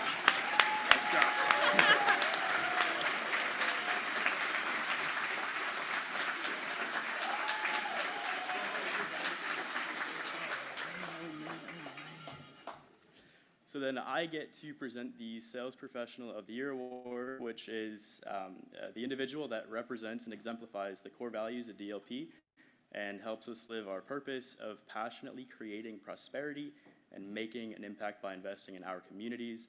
The nominees are Jake, Jason, and Matt, and the award goes to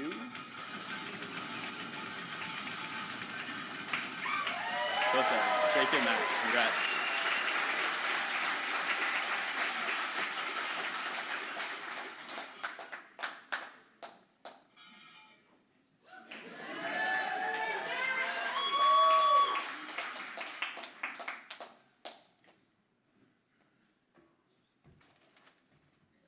So last year's Team Player of the Year,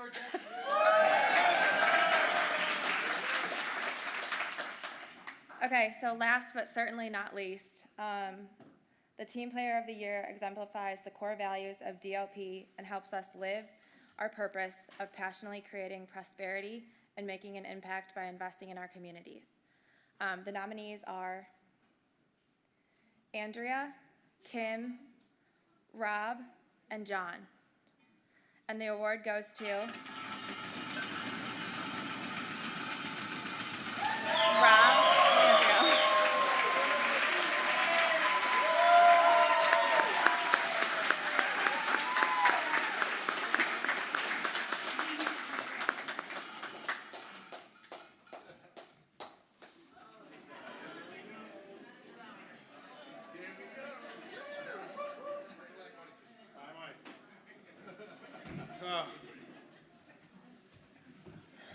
My knees are shaking. Is there, Pam, any disclaimer I need to read off before I start?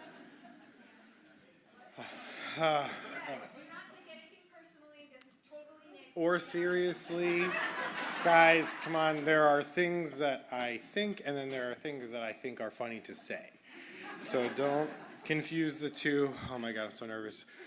I was supposed to have my emotional support, Kate Hunter, here, and she left me to do this by myself.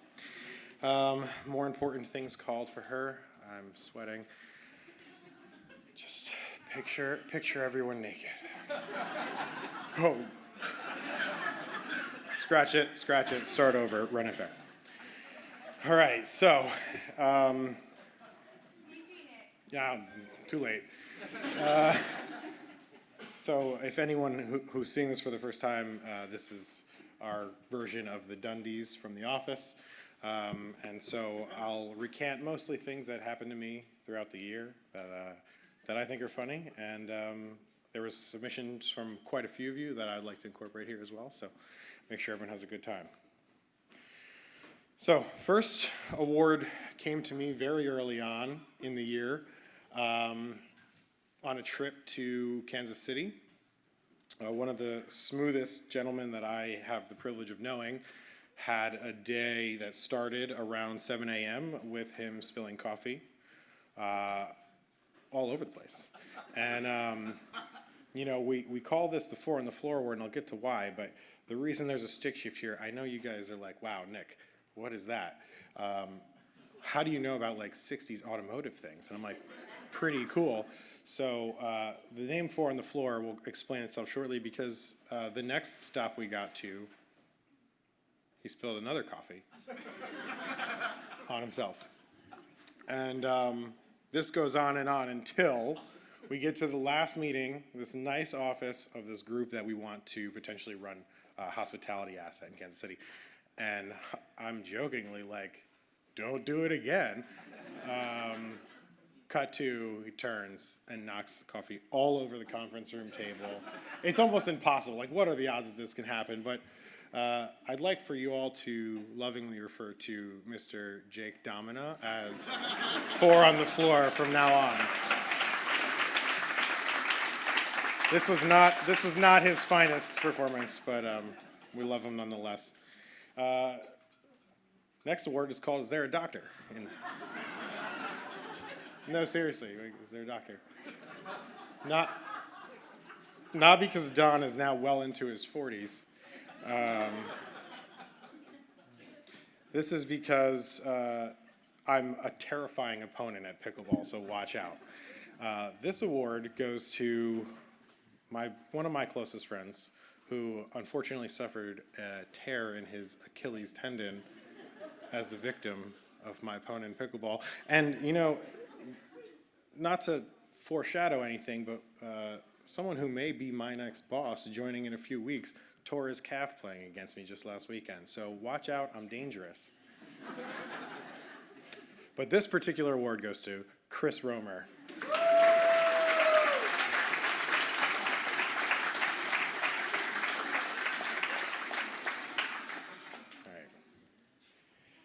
Next one is dubbed I Swear I'm a Good Driver. And you know, if this is specifically about driving. If this were about parking, you know, this one would easily go to Don.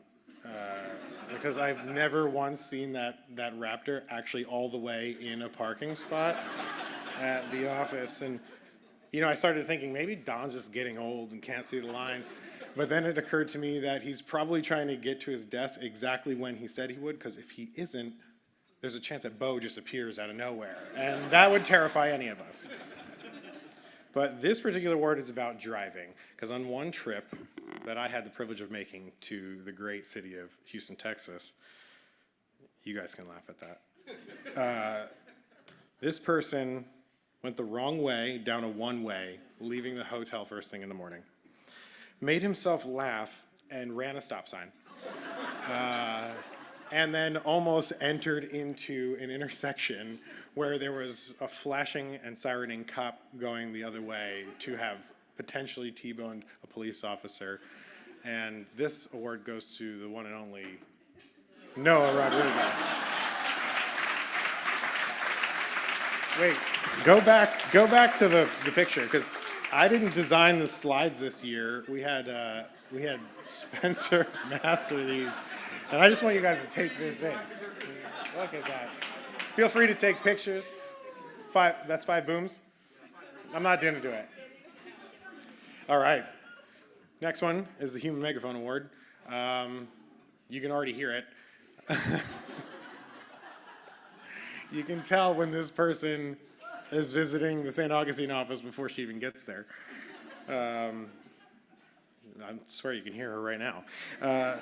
I can hear her from my office halfway across the room with the door closed. Shannon Danford. Thanks for bringing the party. Thanks for making us all laugh. Well deserved. Love having you around. All right. This next one is called RBF. I think everyone understands what that implies. And I know a lot of you are saying, Nick, we know it's obviously Danny. I mean, just look at her. But if that were the case, then we'd have to call it RDF. No, in this instance, it's RBF because it's short for Resting Brett Face.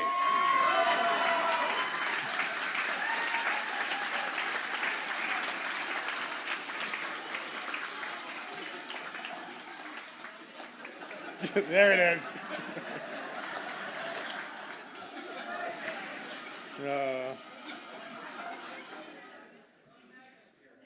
All right, this award's called I Live Here Now. It goes to the person who has the messiest desk. I don't need to explain it. Just look at the background of this photo. This goes to Rob Cecil, who has somehow managed to steal my bar cart, steal a couch, steal a coffee table. He brought in his Legos. He even, what's that? Oh yeah, he's got a whole tea set. He even went so far as to string up a mistletoe in his area, which Pam immediately kiboshed because Eduardo started giving him those eyes. Team player, this is how you do it, guys. If you want to get Team Player of the Year, you got to just live it. All right, next up, the last person that you want to show up on your doorstep. He's small but mighty. This award goes to the toughest man in our organization, the incredible Folk. He's a guy that I'm proud to travel with, and a fajita at El Tiempo hates to see him coming. All right, this is a fun one. This award is called the Queen of Grace. This person who is notoriously late to her own meetings. Don was the runner-up. He's famous for sending me that email 5 minutes into credit committee that he's going to be 5 minutes late to credit committee. But, you know, once people hit 40, you can't really kind of, they got to slow down a little bit. No, but this award goes to the one and only Pam Linden.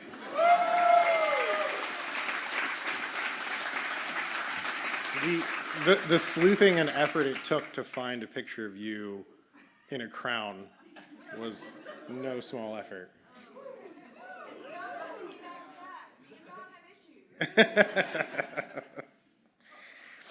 All right. We've done this one before, Best Background on Zoom Award. It's not quite as atrocious as this, but I've only had limited meetings with this person, and every single time it's been a different cool background from the TARDIS, if you're a Doctor Who fan, to whatever the heck this is. But Will Cullen is a man that's been all over the place, everywhere, and nowhere. And thanks for keeping it entertaining for us, Will. All right, I promise I'm wrapping up soon. Most trash talk between coworkers.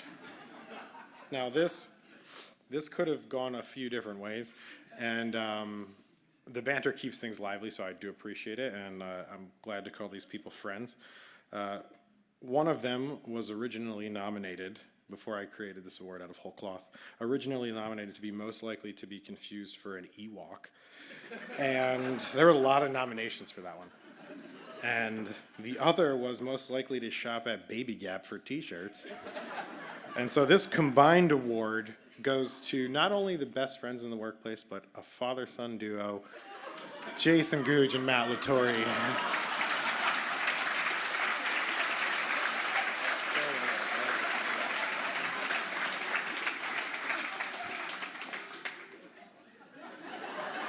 Guys, just soak it in.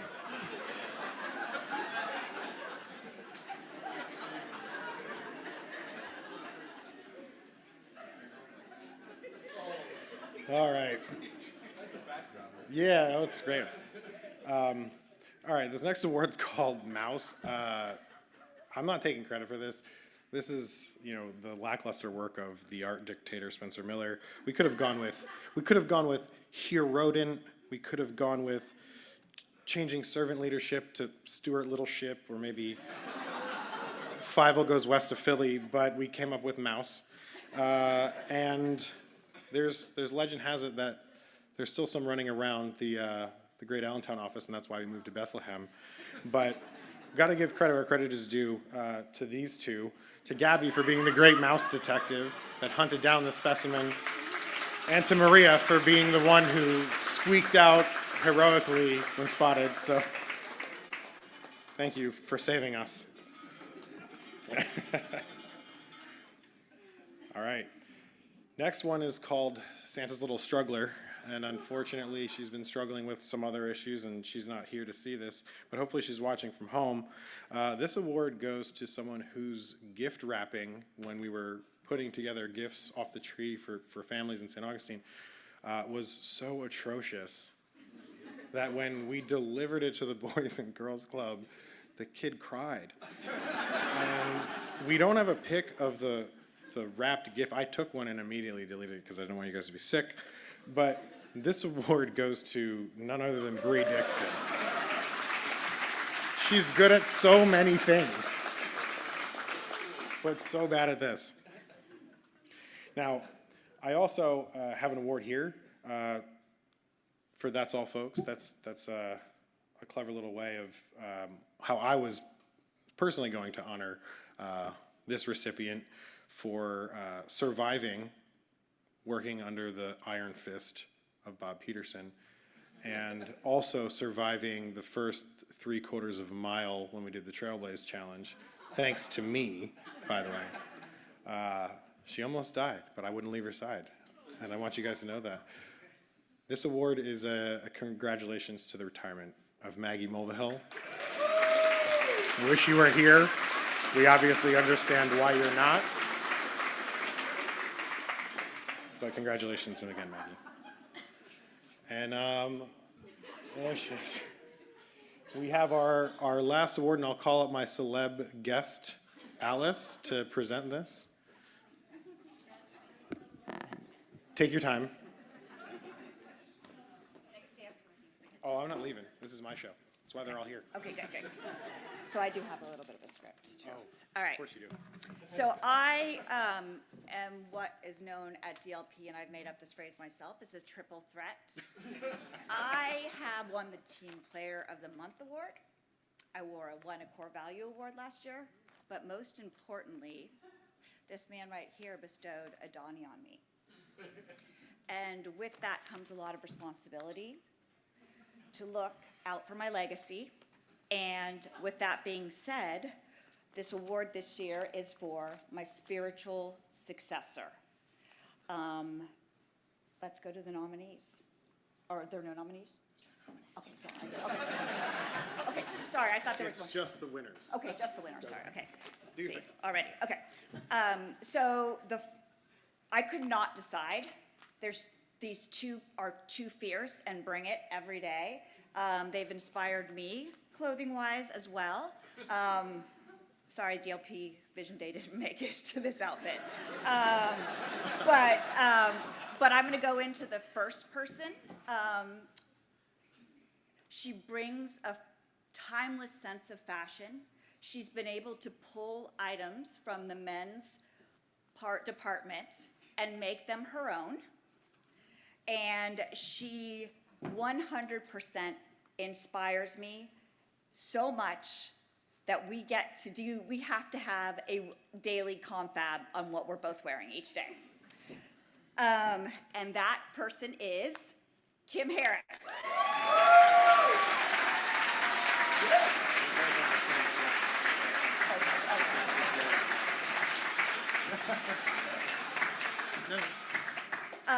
The second person is my spiritual successor because she keeps me young, she keeps me edgy, and she knows how to wear layers like no other, and can wear every shade of black and still make it look unique. And that person is my dearest, truest Lizzie.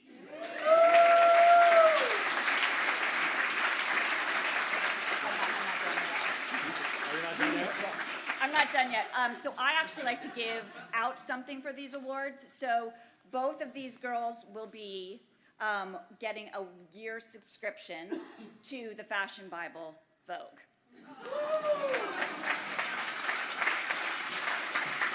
Thank you, Alice. Thank you, Alice. It's, you took up just as much time as I did. So I think everyone is ready to move on. I hope you guys had a good time. You enjoyed the show. We still have time for the workshop? No time for a workshop. Awesome. Let's get right into lunch. Don's ready for pickleball. Thank you, everybody.